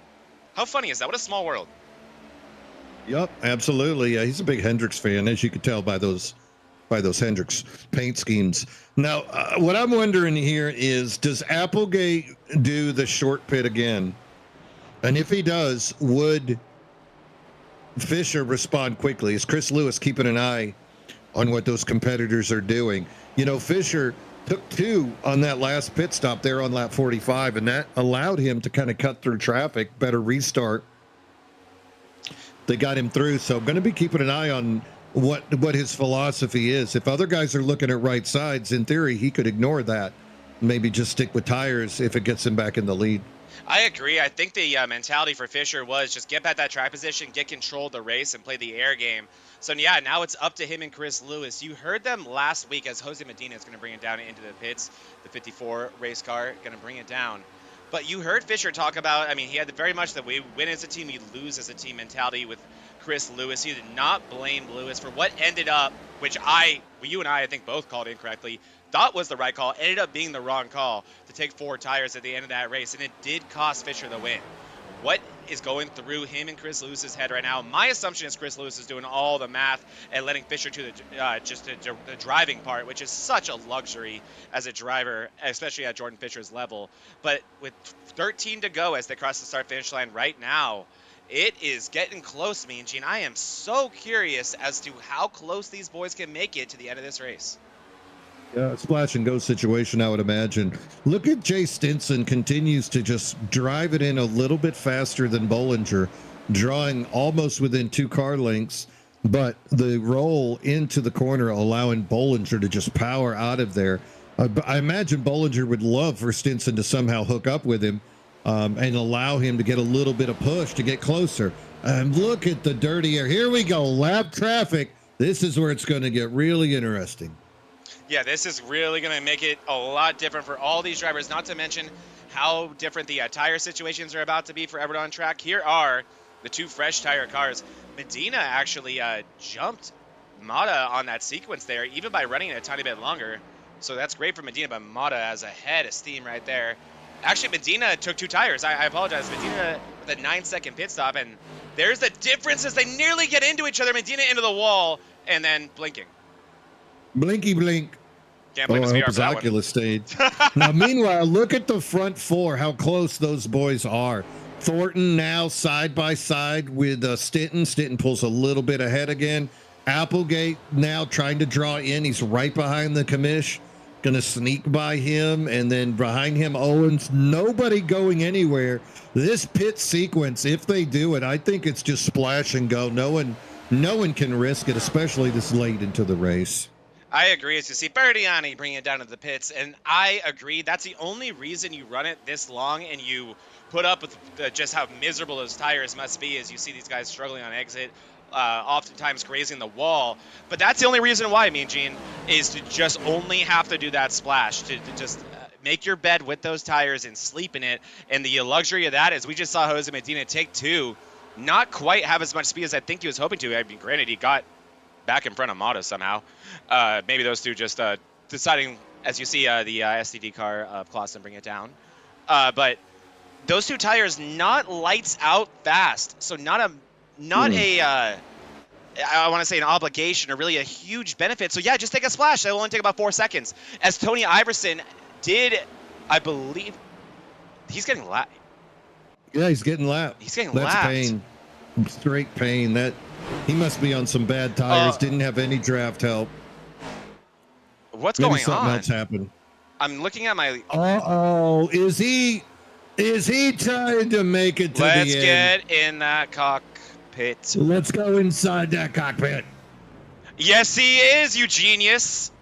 Oh, he's the devil. Well, yeah, everybody knows he's up to something. You're not going to see a guy with 2 wins in the middle of a championship run suddenly running in the back, getting lapped. No, smart move. You know, there's no caution to bail him out after he got loose. Off the pace, 28 seconds behind the leader. Why not throw the Hail Mary? You know, and this is just good strategy here by Iverson. If there's a caution, he would be the lucky dog. If there is no caution, maybe he can stretch it out. We'll just have to see exactly what's going to unfold for that number 13 Ford. Meanwhile, battle up front still continuing. Fisher under attack by Stinson. Thornton. Stinson's been riding that rail, man. He has been making that top work. Thornton rides all the way up next to him. And look at all those Hornets. All those guys are in this race. Top 7 separated by Eric 1 Thornton. damn second. Eric Thornton hard send to the inside, going to try to get side by side and exit the corner alongside Fisher, not quite able to do it. Stinson not able to run his normal line there, and we haven't talked enough about Eric Thornton today. He was so good last week, and here he is again at Auto Club, lights out fast. Hey, last time I lost the race here at Auto Club, guess who it was to? It was to the number 1 car of Eric Thornton. Got me late in the race on a long run in the Xfinity car. Oh boy, that one hurt. Eric Thornton is so dangerous here on the long run here at Auto Club. As you see Stinson just working that top line like a genius. And yeah, I mean, Gene, the VRL guys were mad at us yesterday for showing their strategy and showing that they were clutching. Imagine how the guy, and that's a rebroadcast. Imagine how Tony Iverson. So sorry in advance, Tony, that we showed your strategy as Owens to the inside of Thornton. And that inside lane, if you have the cojones to send it in deep, you can make it work. Spanish friends, that's huevos. Yes, look at those 2 supposedly teammates. Here we go. Fisher really backed it up, cost Thornton a ton of speed. Owens with a run, can't get clear of Fisher. Fisher gonna hold on. Thornton, and now Thornton up top. Oh, Owens and him side by side. Meanwhile, Stinson has fallen back into the clutches of Colin Bollinger and Grant Applegate. So golly gee willikers. I mean, 6 cars all within 1 second of each other. It seems like everybody's taking a shot at the king, but nobody's got by him yet. And then they just fade back into that top 5. Remember last week, they said it's easy-ish to pass, but impossible to pass the leader. We're seeing difficulty here, but Owens going to do the full-on slide job. Slide job, and he gets it. Owens, what a move by the 8. And now the question becomes, do any of these guys have enough fuel to make it to the end of the race? By Owens, 0 chill, 0 fear as Owens takes the lead from Fisher. Meanwhile, Thornton now says, hey, you like that dirty hair? Here comes Thornton. Thornton coming down. Stinson on the outside, making a run for third. Stays ahead of the 53. Here comes Grant Applegate with a head of steam, trying to get into the 53. Taps him. 53 goes low with the extra momentum. Not going to get by. And look at the momentum of Stinson and Applegate on the outside. All this, Applegate wiggles into the wall. This allows Owens to creep ahead. This is perfect for David Owens, but who knows who has enough fuel? You just saw Thornton bring it down the pits. He wouldn't have done that if he didn't have to. Owens all the way down the racetrack. I think Owens is coming down. Is he? No, he's not. No, none of the other leaders are going to bring it down. I think, especially David Owens, like we said, part-time, run that thing out of gas. Or don't pit. Try to win this thing if you're the 8 of Owens. We'll be checking those onboard cameras. Chantilly Lace, sponsored to see. Oh my gosh! What a send by Stinson on the outside. Nearly gets into Bollinger. Completely different entry speeds right there. Bollinger rubbing up against the 39 of Fisher. Fisher sent up the track. This is unbelievable. I would not be surprised if some of these guys might be sputtering right now. Is Fisher sputtering? Why is he so slow? Smash there by Stinson into Fisher. Meanwhile, Thornton did do the splash and go. Oh! We'll see. 53 of Bollinger gonna sneak it on by. These guys gotta be running on vapors. 2 to go. Look at Stinson all the way down below the apron to pass Fisher across the start-finish line. I think Fisher's out of fuel. He looks slow. Oh, he does. He's coasting it. Look at Sanders off speed as well. Oh, I think it's about to start happening, me and Gina. We're going to go to some cockpit views. Oh, we got a wreck. No. We got a wreck. And Kyle hits the wall, comes down, collects Sanders. Are we still They're green? still wrecking. And we're still green, though. I'm not sure what these guys would prefer, as we're going to stay green. All David Owens has to do is get the white flag, and it won't matter if they continue to wreck. All that will matter is if we have enough fuel, and they're wrecking behind them. That's Bollinger getting in to Applegate. Or that's actually not Applegate. I believe that was... Oh, my God, that's Verdiani! Verdiani! Into Fisher! That's big. He's still going. And we're on the white flag. Going. He has to just get across the start-finish line, and so does the 8. Does he enough gas? Does Applegate? Does Bollinger? We're on the white flag. I can't believe Fisher keeps moving after that. Looks like Novella gonna go below him. Owens in the lead, has to feel good. Grant Applegate in second. No challenge for Owens as he continues to power that number 8 Ford, looking for his first win of the year. The part-time driver does it. David Owens with the win here at Auto Club. Behind him, Applegate, Bollinger make it across. Andrew Bolander with another top 5. Matt Novella 6. Vulpes powers his ride to 6th. I'm sorry. And Fisher, Stinson 6th or 7th. Oh yeah, this is confusing.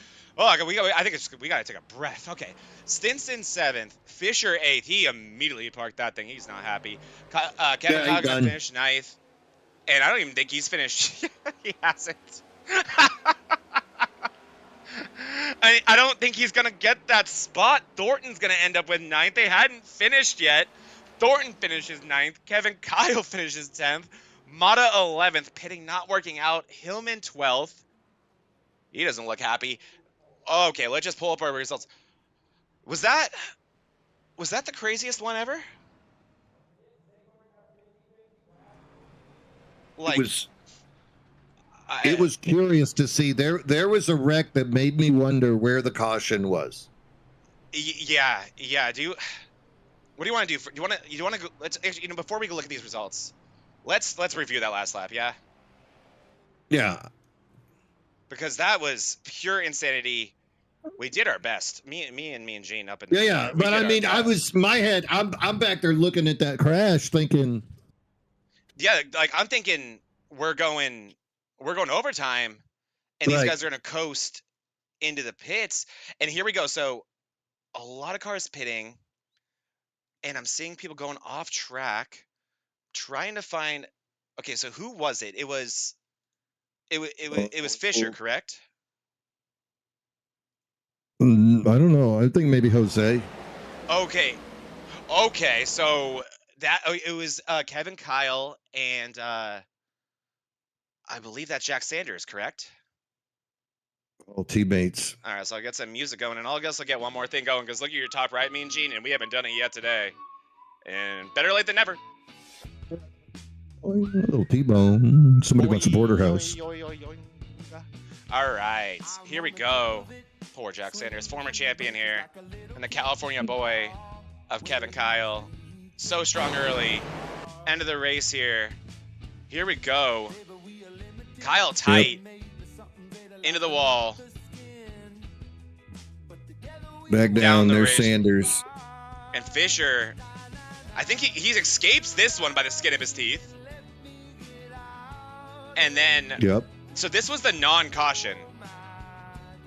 Which Now, I what guess lap was this? 3 laps to go. I thought this one was like 1 lap to go. I thought there was a bigger wreck. this is with 3 2 to go. This is 2 to go. So this would have been the overtime. This would have been overtime, right?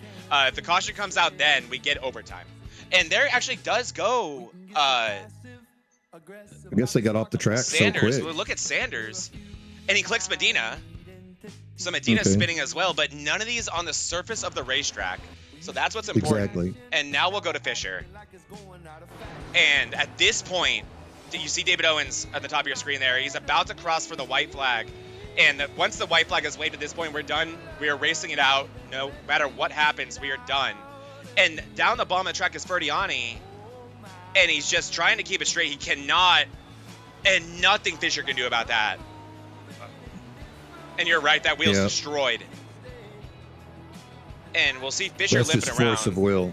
And then That's force of will. Kevin Kyle just limped it for a full lap around here. And then where is Eric Thornton? Because he also... Yeah, here's Thornton. He's looking healthy so far. But he's going to end up further down this field. It just... pure insanity. Okay, no, he was good. What a crazy, crazy finish, me and Gene. Oh my goodness. Now we can look at the results here and see who won this thing, as David Owens parking it as you should in victory lane on the racetrack and collecting the win here. Yeah, let's see what happened. David Owens is going to be your winner. The number 8 strong driving at the end takes the lead and finishes atop the board. Grant Applegate going to come in a strong second place, continuing his move up the leaderboard. Colin Bollinger won the stage and takes the podium, going to finish 3rd in that number 53 Applebush car. Andrew Bolander going to finish 4th. Matt Novella 5th. Look at all those top 5 drivers in the standings. Joe Volpus going to bring her home in 6th. Jay Stinson, I thought he had a chance there late in that race, the way he was riding that rail up at the top, going to finish 7th. Jordan Fisher, my God, I think everybody ran into that guy at the end. Bad luck by Jordan, as he just became a softball at the over 40 church league. Everybody was driving him there. Eric Thornton going to finish 9th, and Michael Mata going to bring it home a lap down in 10th. 9 cars on the lead lap. Crazy finish. Yeah, definitely 1 lap down, and I think that was just by having to pit, needing that, not having enough to make the end of the race, so no choice there. Alex Tillman going to be 1 lap down in 11th place. 12th going to belong to Steve Lewis. He had some early incidents, and he's still going to come home with a good finish. Tony Iverson, we saw him have some bad luck on that restart. He'll finish in 13th place. 14th to belong to Kyle Anott. Fast race car, just not the luck he needed. 14th for him. Zach Clausen going to bring the STD machine over to 15th. 16th to belong to Jose Medina. You saw him in a last lap incident there, and that's going to cost him a top 15 finish. He'll finish in 16th. Not what Medina needs as he's trying to get to the chase. Jack Sanders, another one of those guys, caught up in a last lap incident, as well as Kevin Kyle. They're going to make up 17th and 18th. Making our way through the rest of this field here, we'll look at 19th place. It's going to belong to... They don't want to show it to me, Major. Well, I'll just tell you guys. 19th place is going to belong to Eric Gambrell, my personal friend. Kevin got busted for... looks like too many points. Oh, so that's going to cost him an extra lap. Kevin Kyle came across the line in 10th. Wow. So that's crazy but for Kyle. But it showed his 18th. Yeah, that's unfortunate. Wild right there for Kevin Kyle. 19th belonging to Eric Sorry Gambrell. to cut you off. No, you're totally good. Great clarification there, because you're right. He did finish. You're right. He crossed the start-finish line in 10th. Great clarification there. Thank you for that. Zach Winstead will be in 20th, 21st. John Beverly. Oh, thanks, SDK. Now it decides to show it to me. God, I love our software machine. 2 laps down for 4 for Winstead, 5 for Beverly. Paul Ferdiani, who we saw attempt murder there on Jordan Fisher on the white flag, finishes in 6 laps down, and 22nd, 23rd belonging to Brandon Guerin, who did get out there but still was not able to save him. And man, Dalton Geyer has run about 9 laps of a possible 225 in this league in the past 2 weeks. Dalton Geyer, tons of speed, but just bad luck early. He's going to finish 24th. Hunter Hall, we saw him in a wreck early with Bryson Dotson. They'll make up the rest of our field in 25th and 26th. Amazing racing, though. I mean, to see the 7 dudes within a second of each other coming down to the last 12, the last 10 laps, just really lets you know how wide open this thing really was. Nobody running away with it, and just to see how quickly also they were switching those positions. You know, I thought for sure this was Grant Applegate's race, and then I thought for sure that this was going to be Jordan Fisher's race, and then I thought, oh well, Stinson looks the fastest, and all of a sudden David Owens comes by, tells me I'm number one, takes the lead, and takes this thing right into victory lane. Just hell of a race here, and then that late crashing, but as you pointed out, you know, we showed on the replay, they're not on the track, so there is no need for a caution. You know, iRacing's not going to call that thing. But it did take out a couple of guys, and then the fuel, Eric Thornton having to come in and take a little splash, Alex Hillman also having to splash, and Medina as well.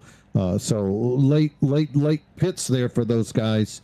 Looks like Ferdiani and Beverly also had to come in, take fuel there at the end. Just great racing overall, really good showing by all those drivers out there today. Oh, that was incredible, Gene. That was one of the most exciting finishes. I mean, really just the past, 3-4 weeks, month plus. We've just been spoiled here on Monday, and today was no exception. Getting to see drivers like Owens come hang out again in the league was a blast, and just absolutely delivered here today. Once again, too, just the parity in this league, how incredible it is. Truly is a sight to behold week in, week out. And wow, I think we timed this right too. I'm currently in stormy conditions here in Southern California, and I apologize if our internet sucks right now, but it hasn't all broadcast, but it is right now, me and Gene. So if we are a little bit choppy right now, I apologize, but we got you guys the important stuff. Yeah, and I see our Podium is in the waiting room, but who talk to? You know, you had some fast guys out there in the middle of all of that stuff. Yeah, that's a tough one. I guess let's talk to Jordan Fisher. I'd feel bad. I mean, did him last week. He's gone. Yeah, he's gone. That's fair. Let's bring Kevin Kyle in here. Ooh, Kevin, Mr. Penalty. And he's looking at videos with Steve Lewis right now. We're gonna yoink him out of his hole like the gopher. Got him. Oh, Kevin Kyle, way to demonetize your own network right when you get on it. What's up, my friend? What's up, man? Oh, Kevin. What's up? Don't sound like that. Yeah. I know. Tough race here today. What's up, man? Yeah, hey, here we are. And I'm so sorry. We did just recently learn about your incidents penalty, and that's not why we pulled you in. I promise that's not why we pulled you in. I pulled you in for 2 reasons. One, because you're the hometown boy, right? You're from Southern California. This used to be our racetrack before they destroyed it. And it's always a blast to watch you race here. And 2, that 29 was lights out today. We saw the bad luck there at the end. You can elaborate on that as much as you want, but what I wanted to talk to you a lot about was just what makes you so fast here. How do you work that bottom line so well? And take me through your day. I know it didn't end the way you wanted to, but nonetheless, a great performance today from you. Hey, thanks, Zach. Yeah, coming here, I'm really comfortable on the high line, but I've been beaten a lot by guys running the low line, and I knew doing some practice, the tires wore better on the low line, right? But I could never make it work quick, fast. And then being up at the front there, it gave me an adrenaline rush to just push it, and so I would just push it as hard as I could on the bottom line. The brake bias and the master cylinder settings was a big deal to get the car to kind of do what you wanted to do, and later on in the run, shifting was really helping, and then being up at the front was great. It was exciting. Grant was doing a great job. Him and his buddy, I don't know if him and his buddy there, they were working well together drafting, and then Grant would always put the dirty air on me, and then I just could never really get there. And then I tried to undercut him, Grant, and I had a bad pit entry, I think, because I came out and he was still 2 seconds ahead of me, so I blew that. But I was still happy. And then at the end, that Jordan running out of gas, I think that's what happened. He was a slow car up top. I told Jack I was going to run the high line going into one, and I didn't. I saw Jordan too late, and I had to change my entry, and I had so much speed, I just rammed it into the turn 2. So I just figured if Jordan be such elite iRacer, he wouldn't have been running out of fuel at the end like that. So. But shit happens, and man, just devastated. double demonetized me and Gene. But yeah, I mean, hey, we all run out of fuel, man. It happens. But I know it definitely is very, very frustrating in the moment. But yeah, it's a crazy one. What was it like out there in terms of just the action? Especially, we saw you did an amazing job working through the field early. Got the running position that I personally was expecting out of you here at this specific track. And as the race went on, you had to go back and forth throughout the field, especially during those green flag pit stops. And you especially was just in the midst of so much three-wide battle. And we've heard so much from our drivers this year about dirty air, dirty air, dirty air. Was this a place where you had a chance to kind of escape that for a little while and enjoy some multi-line racing? Or was that still just that overhanging black cloud that was just so hard to get over and kind of dictated the way you raced? No, it was like there was plenty of room out there, but if a guy really wanted to make your life terrible, like he could, like Grant made me a living. Every time I caught up to them, he would just cut the air off of me. He would change his line on purpose to take it away from me. So that got really frustrating, and he's lucky I couldn't catch him, because I was going to send him in one of the turns if I could catch up to those guys. Hopefully I would have got both of them with one swoop, but that was unfortunate. Couldn't catch up to him. And yeah, and I don't know what happened with the yellow flag not getting thrown with 2 cars down at the end, but that has to get looked at hopefully too. So yeah, just devastated for Jack and our team, and yeah, man, I'm just devastated. We speculated about that as well. It was just that perfect storm of the cars not being quite turned around enough on the racing surface, and then once they were off the racing surface, right? So that was a brutal situation. And yeah, we personally were hoping for that caution. We thought an overtime shootout would have been a blast. But yeah, it wasn't meant to be today, I guess. Nonetheless, Kevin, an amazing race from you today. Always a pleasure getting to cover you in the booth and watch you race and watch you do your thing. And can't thank you enough for what you're doing on Thursdays. So what I'm going to do now, while you want to give any shout outs that you want to, I will be playing on mute, since you this is your I apologize, I have not updated the new commercial yet, so I'll be playing the older commercial on mute. So go ahead and give me a shout out while I'm playing that, but don't worry, you can talk about it. All right, thanks. Just shout out to the team, and once again, my bad, Jack. I feel terrible, and that's it, man. Thank you to you guys. Just devastated, and just God bless everybody, and y'all take care, man. See you next week. Thank you so much, KK, and thank you for everything you do for this league. And like we see on screen right now, come to this man right here, Kevin Kyle of KK Woodscapes. He makes unbelievable trophies. He makes a championship trophy that I need to finish designing for MRL and get sent over here. But my walls, just like Mean Gene's, I mean, I have a far less than Mean Gene. I think Mean Gene's up to about 100 or 200 trophies at this point. But much like Mean Gene, just lined with Kevin Kyle, KK Woodscapes trophies, and they are a thing of beauty. So thank you for everything you do, Kevin, and great job today. Sorry about the misfortune, but can't wait to watch what you do for the rest of the season here, and keep doing what you're doing on Sunday. Congrats on your success over there as well. Thanks, buddy. Take care, boys.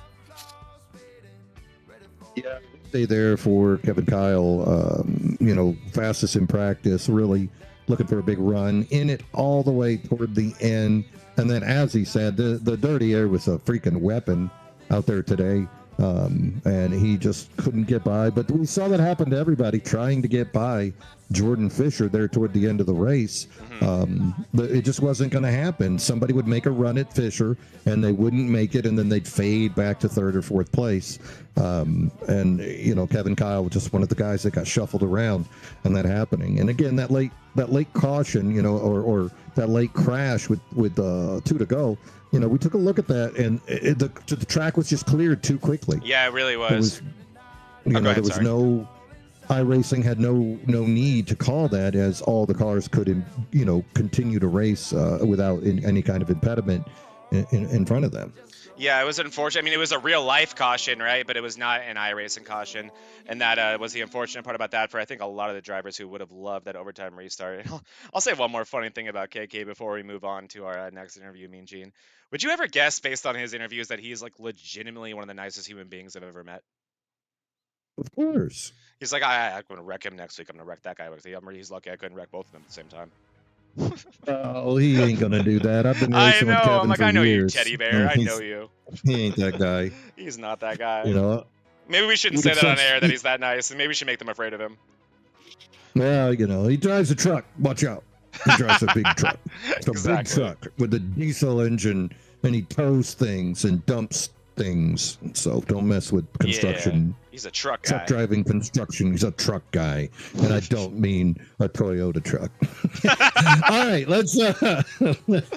let's go ahead and see what we can do about getting some. Oh my whole screen minimized. That's awesome. Here we go. Let's pull up some other guy. It looks like we're going to go to the third place finisher today. It's going to be Colin Bollinger. Up we go. Colin, you got Ming Jean and Zach Panzarella in the booth. Can you hear me, brother? Yes, sir. What's going on, guys? Wow, what a race, man. You know, with like 11, 12 laps to go, there were 7 of y'all all within 1 second of the leader. Yeah. I mean, I really don't care, to be honest with you. I'm not really having a good time. I thought we did enough to win, and we ended up getting some lap cars in the way here. Then we got a little loose in 1, 2, and then chasing down Owens there with 2 to go, and a lap car gets in our way again. Kind of just cements us getting, I think, 3rd place there. So it was just a rough last couple laps. But I mean, we did everything in our power to give us a chance to win. So that's all that really matters, I suppose. We're keeping an eye on the in-car cam of so many drivers. There's multiple lanes that people could use here. But coming out of the turn, getting back onto the straightaway, the amount of wheel you're having to use to make that straight work. You seem to be one of the better drivers at having the least amount of wheel input. Were you consistently trying to hit that line, or did you just try to find holes out there today? I mean, it really depends. I mean, when you're in a pack, I think like you said, there were 7 or 8 of us. When you're in a pack like that, you're trying to find where the clean air's at. So that factors in. But when it got down to where it was kind of just me and the 39 there for maybe 15 or so laps battling while we're saving, I was just trying to get down to the bottom and literally just be easy with it, because the less you turn, the less you're gonna the harder you turn, the more you're gonna end up ripping the tires off. So I mean, I was really just trying to minimize, like you said, and I mean, we did a great job. I mean, the car felt good all the way to the end. It's just, if we had some more fuel, we could have kept pushing. So. Yeah, that was the wild part to watch, is how some of the guys just not as concerned with their fuel consumption. But those are the guys that faded away. You know, we saw Jay Stinson pushing so hard. He was that red 60, hitting ripping that rail on the outside. We saw him fade. And then Jordan, I think him being in the front so much, cutting that air, kind of had him run out of fuel as well. What was your confidence level as far as your fuel gauge went there that last lap? I mean, I knew I was going to make it. It was just, I was kind of hoping, if anything, we would get the run off of 4 and then it would sputter, because at that point, I mean, I feel like everybody was kind of in the same boat. So as long as you were leading off of 4 there, you're going to win. But I mean, and it happened. Right off of 4, I sputtered. I know the 8 sputtered, and I think the 14 as well, literally all in the same spot. It was just, we just unfortunately weren't leading at that time. So I mean, yeah, we did everything right. We just lost the lead in some spots where I don't think really should have, but it's just how it goes. Unfortunate to see the lap cars, how they kind of rolled up, but with people running out of fuel, it just seemed inevitable that you were going to get those guys in front of you at some point in there. But still, great navigation. I can sense it in your voice. You wanted the W, racing hard. Already have the 1 win on the year. Your spot in the playoffs is guaranteed. But I'm going to make it a little better for you, I hope. Can you tell me who's the new points leader with a 1 point lead over Jordan Fisher? That's got to be that guy, the 53. That 53 I've heard of that guy. Man. That stage win was big time. Stayed out to make that happen. I mean, this is exactly why, right? Yeah, I mean, I knew, listen, whoever says they don't know where they're at and the points going into the night or this or that, they know. I know where I'm at. I knew what I had to do. I knew he had. He got the pole tonight. He probably led the most laps. So at that point, I was going to try. I pitted early on one of the cautions and had enough. So I saved the little extra couple laps, and we got the stage. And I mean, we did everything right. I mean, it didn't really hurt us either staying out those extra laps, because we were probably going to finish in the top 5 anyway. We were lucky to get 3rd, and I mean, we were fighting for a win to the end, like I said. So I mean, we did everything right. I'm just upset at everything right, and we lost. That's how it goes. Tell Kyle Larson that about yesterday. Oh God, I know all what that feels like. Well, we're not at the end of the season yet. Don't give me the Ross Chastain interview. You know, that we didn't execute. Now things happen, but today the big thing that happened, Colin, you're on the podium, you're back in the lead.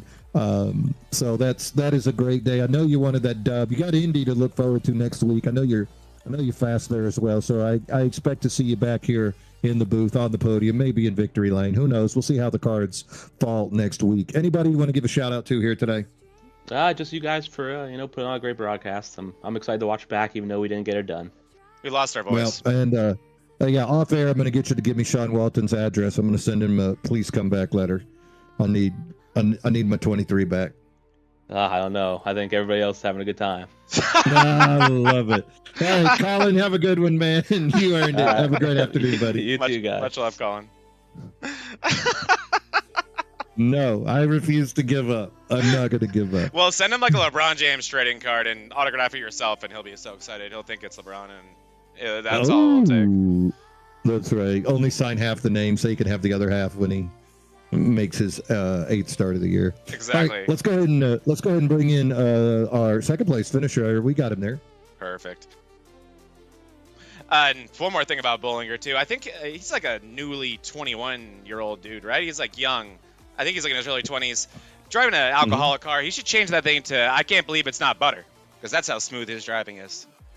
But speaking of smooth like butter, Grant Applegate, we got you, my friend? Yes, we do.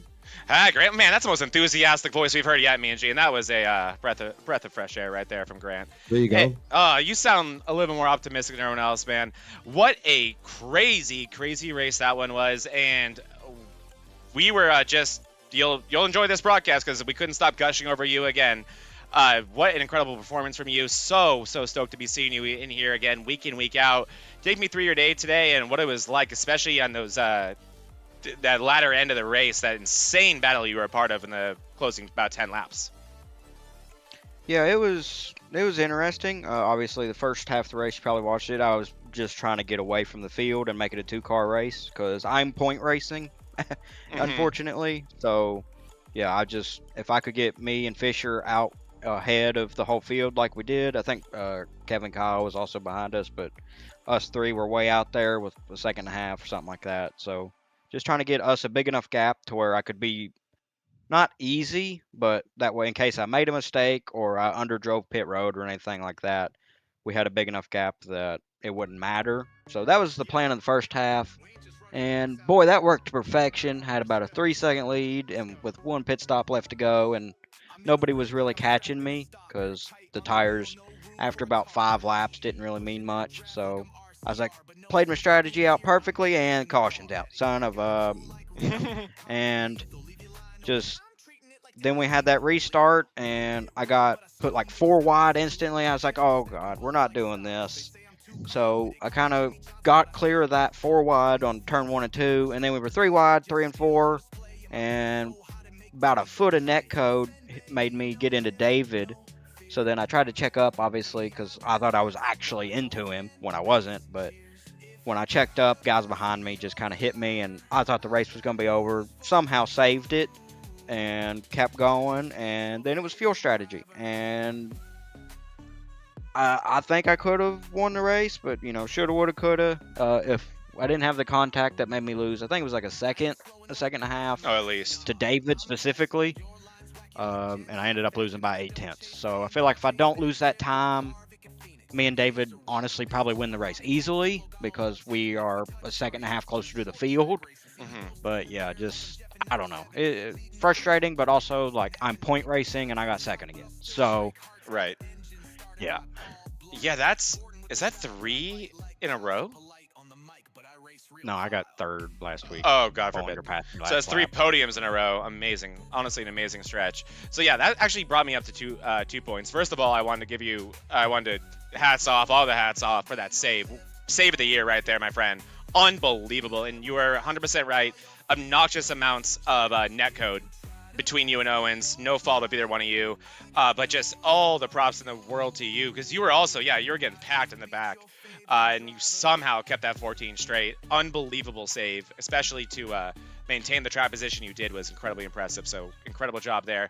Secondly, let's talk lines, and let's go a bit earlier to the race. So there was a moment when you were talking about early in the race when you and Fisher really did gap the whole field, and we were talking about you. We were actually riding on board with you for a while because you were just ripping that top, and that's my preferred line around here as well. I love the top here, Auto Club. I felt like I was potentially having the same, or you were having the same issue that I often have here, or we were trying to figure out was he working with Fisher, and we were shocked when we saw you guys not in the Discord together, but we saw an occasion where you got a massive run using the top, and you had the ability to go to the bottom and go for that pass for first place on Fisher, elected to stay to the top and just couldn't quite get the run to make it happen on the outside. So was that a points racing move, or were you just not interested in the bottom here today? Was you married to the top in those longer runs? Honestly, it was just there was no point type of move. I mean, what's the point of passing it? We're first, second, a second and a half out in front of the field. I mean, passing him with 50 to go does nothing. I mean, there's just no point in it.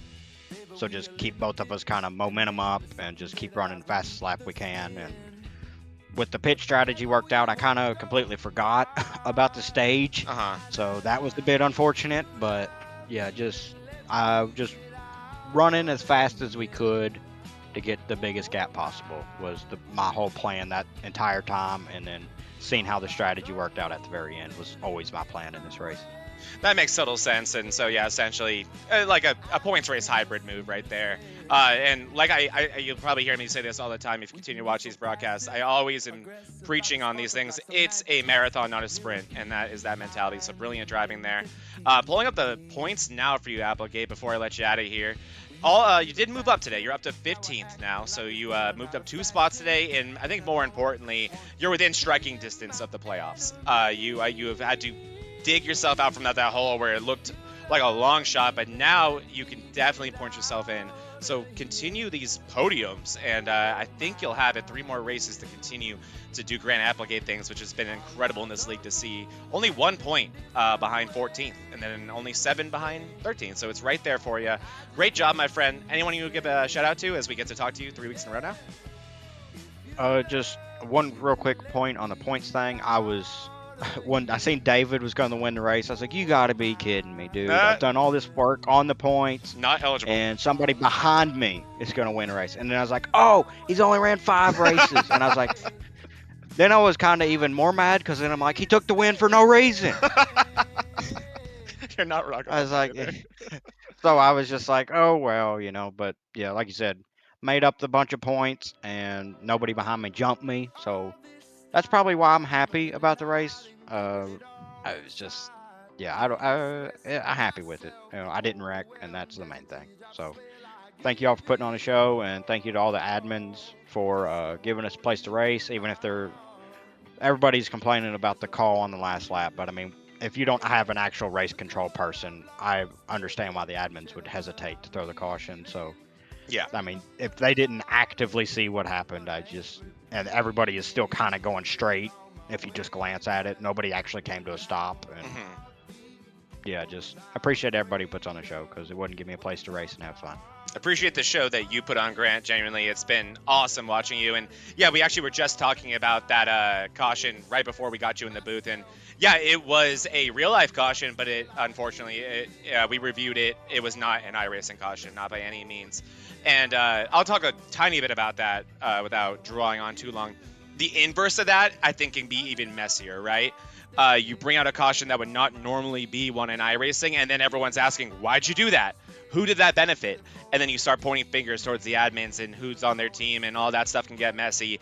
I can tell you, as someone who runs the Wednesday League on this network, I am strict iRacing only cautions.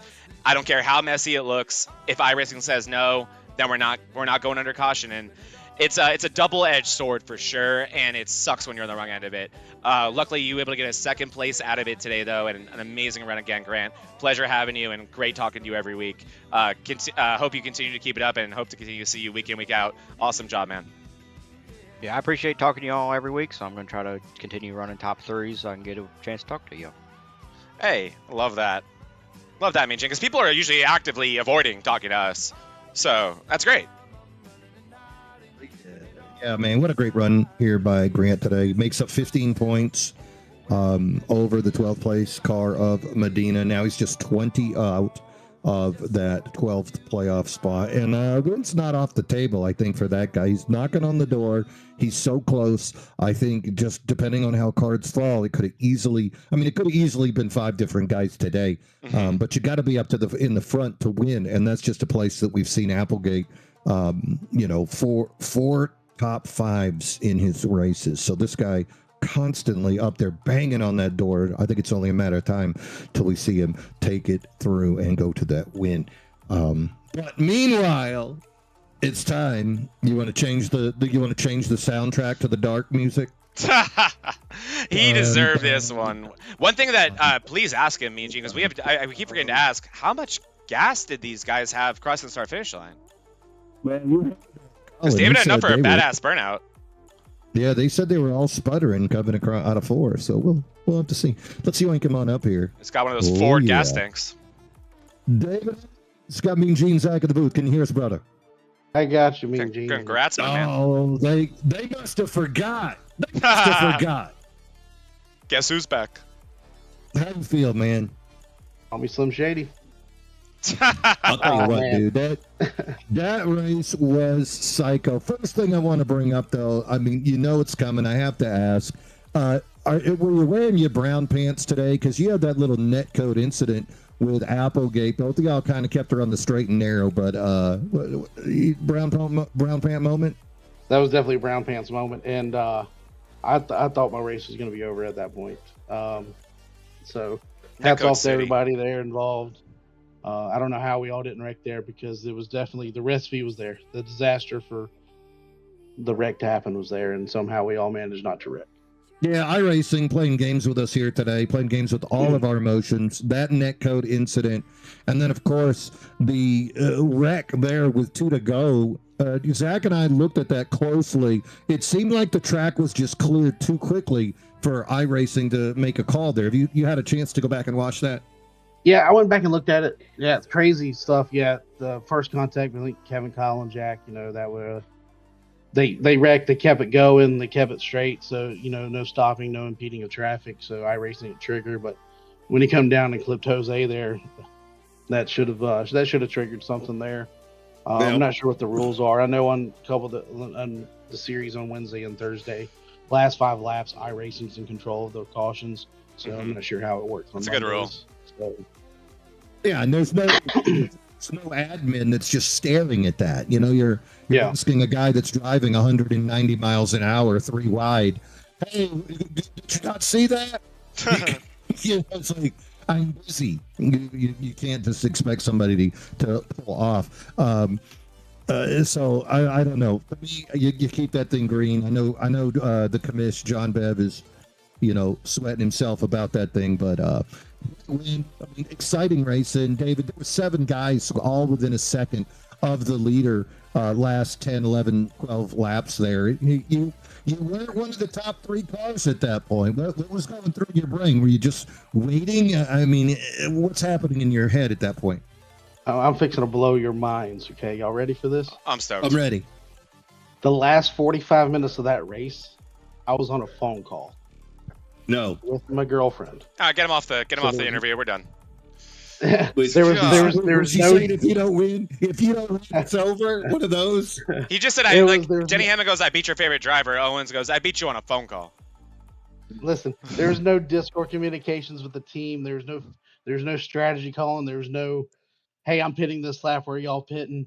I didn't realize we needed to save a little bit of fuel until about 15 laps or so to go, when Tony keyed up in the chat, said, hey, I can make it, can y'all? And I looked down, I was like, well, I'm about 3/4 of a lap short. So I was just lifting a little bit earlier, and I was like, well, I was just content finishing where I was. Then I just caught the leaders. I was like, well, I saved enough to run out coming out of the turn 4. Lucky than good any day, but I'll tell you, the more people practice and the more that they race, the luckier they get, and that's what it takes. A little skill, a little luck, lots of skill put on display here today by the number 8 of David Owens. Now, during that race, though, you had to see all those people taking a shot at Fisher. You know, Stinson took his shot, fades back to 5th. Kevin Kyle took his shot, fades back to 5th. Repeatedly. And you took a shot, maintained position, but didn't make the pass. Then it was time to go for it. I mean, how hard did you go into that turn? Oh, I drove it in like I didn't need to save gas. I was like, you know what? I'm going to either run out coming to the line or run out in the last lap. I'm not playoff eligible. I'm here to play playoff spoiler. Well, I'll tell you what, you definitely spoiled. I don't know if you heard the interview with Grant Applegate. He was like, God dang it. Now another guy makes the playoffs. And then he was relieved that you don't have enough starts. So he's like, oh, good. And then he was double sad thinking, no, he stole my win. So you got to spoil his day twice in that one effort. But all jokes aside, David, big win. You know, it's always nice to be in victory lane, and the 8 today, overcoming the fuel, overcoming lap traffic, and crazy tire strategies out there by people. Were you even concerned with tires here today? Tires was definitely an issue when, you know, you took the tires, you know, looking at the when I pitted for the stage and everything, looking at the tires there. So definitely had a strategy of at least taking 2 tires at the end under green. I was just going to take a splash of fuel on 2 tires, but we ended up having that caution, and, you know, you could, you know, you saved, you could make it. So we just played out in our hand. Well, I'll tell you what, great watching there. You know, it wasn't just a fuel saving situation when that many guys are able to make it there toward the end, or either that or everybody got the email. Regardless, great win here tonight, David. Anybody you want to give a shout out to? Shout out to my teammates. You know, week in and week out we race. I know I haven't been here much this season on Monday nights. Had some other priorities in life take over, so I race when I can. Shout out to you guys up in the booth that put on the show and comment week in and week out, and to all the admins here, Beverly, Vulpes, Jax, you know, help run the show, and to my good luck charm, my girlfriend tonight. There you go. I'll tell you what you did do. You showed up just in time to help the Highside Hustlers take over the team lead in points from DDI. You guys jump up into that top spot. So congrats on that side as well to you, Tony, and Eric, for a great race here today. Tony did a big job, but that big first by you, even more points. 1st and 5th place finishes here tonight by the Highside Hustlers. David, great race. Always a joy to have you in the booth, my friend. Go have you a nice frosty beverage. You have earned it. And hey, I'm going to see you Sunday, brother. Congrats, yes, David. sir. See you Sunday. Way to get up in the wheel, man. Thanks, Awesome driving. Appreciate it. Y'all have a good night. Oh, yeah, that's David Owens right there. Victorious tonight here at Auto Club. And I'm making reference, of course, I'm going to go to Talladega this weekend. Mean Gene, you come on by the celebrity booth, get a signature. Mean Gene, VRN, be down there waiting for you. Those are expensive. So I'll you know, there's the pit pass, then there's the VIP pit pass, then there's the celebrity pit pass, and then there's the Mean Gene pit pass. So, you know, you just reach out, Vortex Racing Network. You know, once you get enough subscriptions, we can talk about it. Facts, my friend. Great racing here tonight, man. This, you know, every race, every Monday, it just seems we get more and more of a show from these guys. So many people up there battling. Lovely to see Chase Stinson back there running up in the front. You know, Mata making those moves up at the front. A few other guys. I'm sad Bobby got crashed out so early. Bobby Dodson always puts a show on these draft tracks, but we didn't get to see him. Also, Babcock and Case of Beer, a couple other guys I really wish we could have seen. And kind of surprised didn't see Rick Mandela here tonight. Would have thought the Animal House custom driver could have made an appearance, but still lots of action out there. 24 guys doing battle, giving us a hell of a show. Hope you guys at home enjoyed that thing as well. You know, go ahead, type it up in there in that YouTube too, who your favorite driver is, who you're pulling for. These guys are going to watch this. They're going to see those comments, and who knows, might get a reply, get a conversation with your favorite driver. Denny Hamlin didn't beat your favorite driver this week. No, he just talked to the phone with his girlfriend the whole time instead. That's a boss move by David Owens, I'm not going to lie. But there's a couple things about that race that I want to cover real quick, Mean Gene, before we get off the air, just because I'm always the one to say the controversial things on the air here, right? First off, I would not look, and we talked to a lot of our top drivers here, 4 of them, and 2 of them being admins, and one of them not happy with that lack of a caution with 2 to go. I would not look any deeper into that. I mean, we researched it pretty deeply on our end, and again, it was not an iRacing caution. And I think one thing you look at when you look at an incident like that and you're pointing fingers at admins, you look at someone like John Beverly and you see how good of a job he's done on this league and how little controversy this league has. The fact that we have insane racing week in, week out, unbelievable finishes, controversial things happening at least every couple of weeks, right? And John Beverly always handling it to perfection. I would not even consider that a misstep by him, but what I would do is look at him and think, well, if he runs everything else so well, then maybe I shouldn't be worried about that.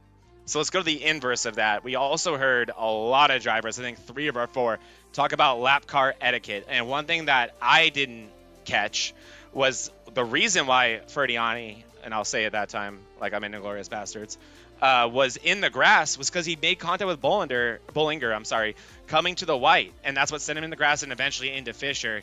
That should be looked at. Not Paul specifically, because he was a larger thing, and that's what normally ends up happening when you see other lap cars racing a certain way. You think, well, I better do that too, or else I'm going to get left behind.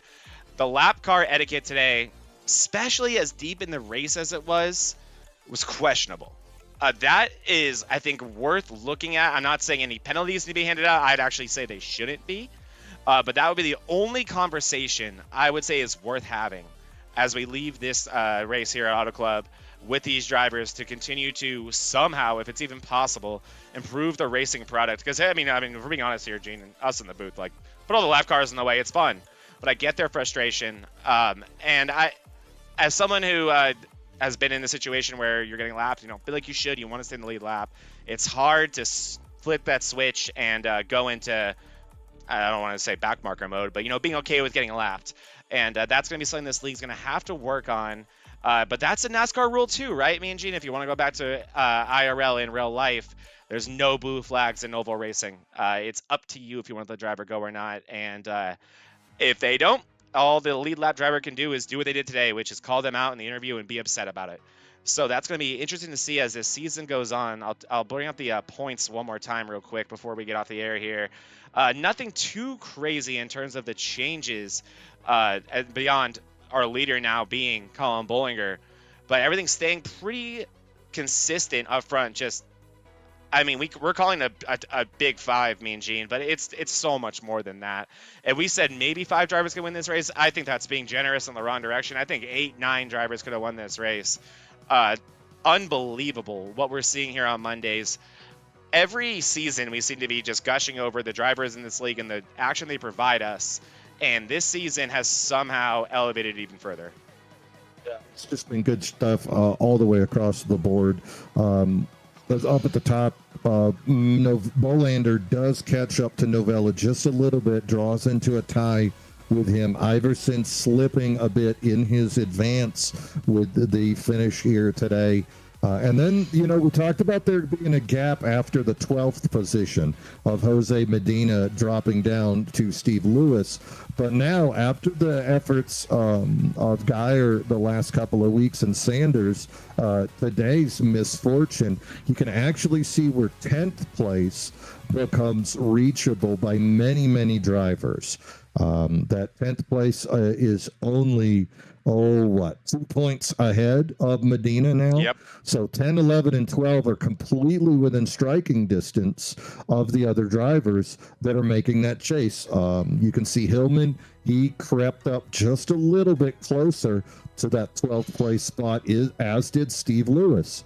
Lewis picks up a few more points, trying to get closer. So suddenly, Lewis, Hillman both had good runs today. We saw Hillman all the way up at the front for a while, so we know he's got that speed. We've seen him win on other series. Applegate, we've seen him knocking on the door constantly. So plenty of guys that still are going to have an opportunity to move up. Earlier I talked about Gambrel, rough day for Eric.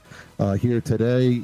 He's going to need a win. He's going to have the starts, but I would think he's in must-win territory now. Same thing for Zach Clausen. I know Clausen also works on Monday, so it was nice to see him out there. So I think those two guys going to kind of drop off of the board. Hall and Beverly have enough starts. I think they're also in that kind of must-win situation. Not out of the realm of possibility, but the dominoes are going to have to fall the right way. But after this race, you really see the top three trying to push away, and or the top four trying to push away, and down at the bottom, all of a sudden it becomes accessible up to that 10th place. Meanwhile, Kevin Kyle he was disappointed in himself, but really comfortable spot in 9th. Nice little 19-point lead over 10th, 22-point lead over that 12th spot cutoff line. And then Joe Volpus, 42 points, 40 points ahead of that cutoff line. And, Volpus is another guy, I think he's just so close, him and Thornton, so close to a win. Yeah. If the dominoes can go their way, it could just work out. Volpus when we went back and watched that replay, he just got clipped. He was probably milking a car with 4 minutes of damage in that thing. I mean, granted, Volpus finishing in 6th place with an injured race car on the front end, which 9 times out of 10 is a horsepower loss you'll get with that type of damage, is incredibly impressive, and the reason why he's pretty comfortably in the playoffs. But like you said, he wants that win. And I'll talk a little bit about a few of these guys out here that you just brought up. Hunter Hall and John Beverly, they have 10 starts, and the guy above them, Grant Applegate, who we just spoke to, he has 6. So you've got to be thinking you're a must win. If the guy with 6 starts is ahead of you on points, he's going to point in ahead of you. You can almost guarantee that. So you're going to have to get yourself to victory lane. But let's also talk a little bit about stage points real quick. So Jordan Fisher talked today, or not Fisher. We actually didn't get a chance to talk to Fisher. I'm sorry.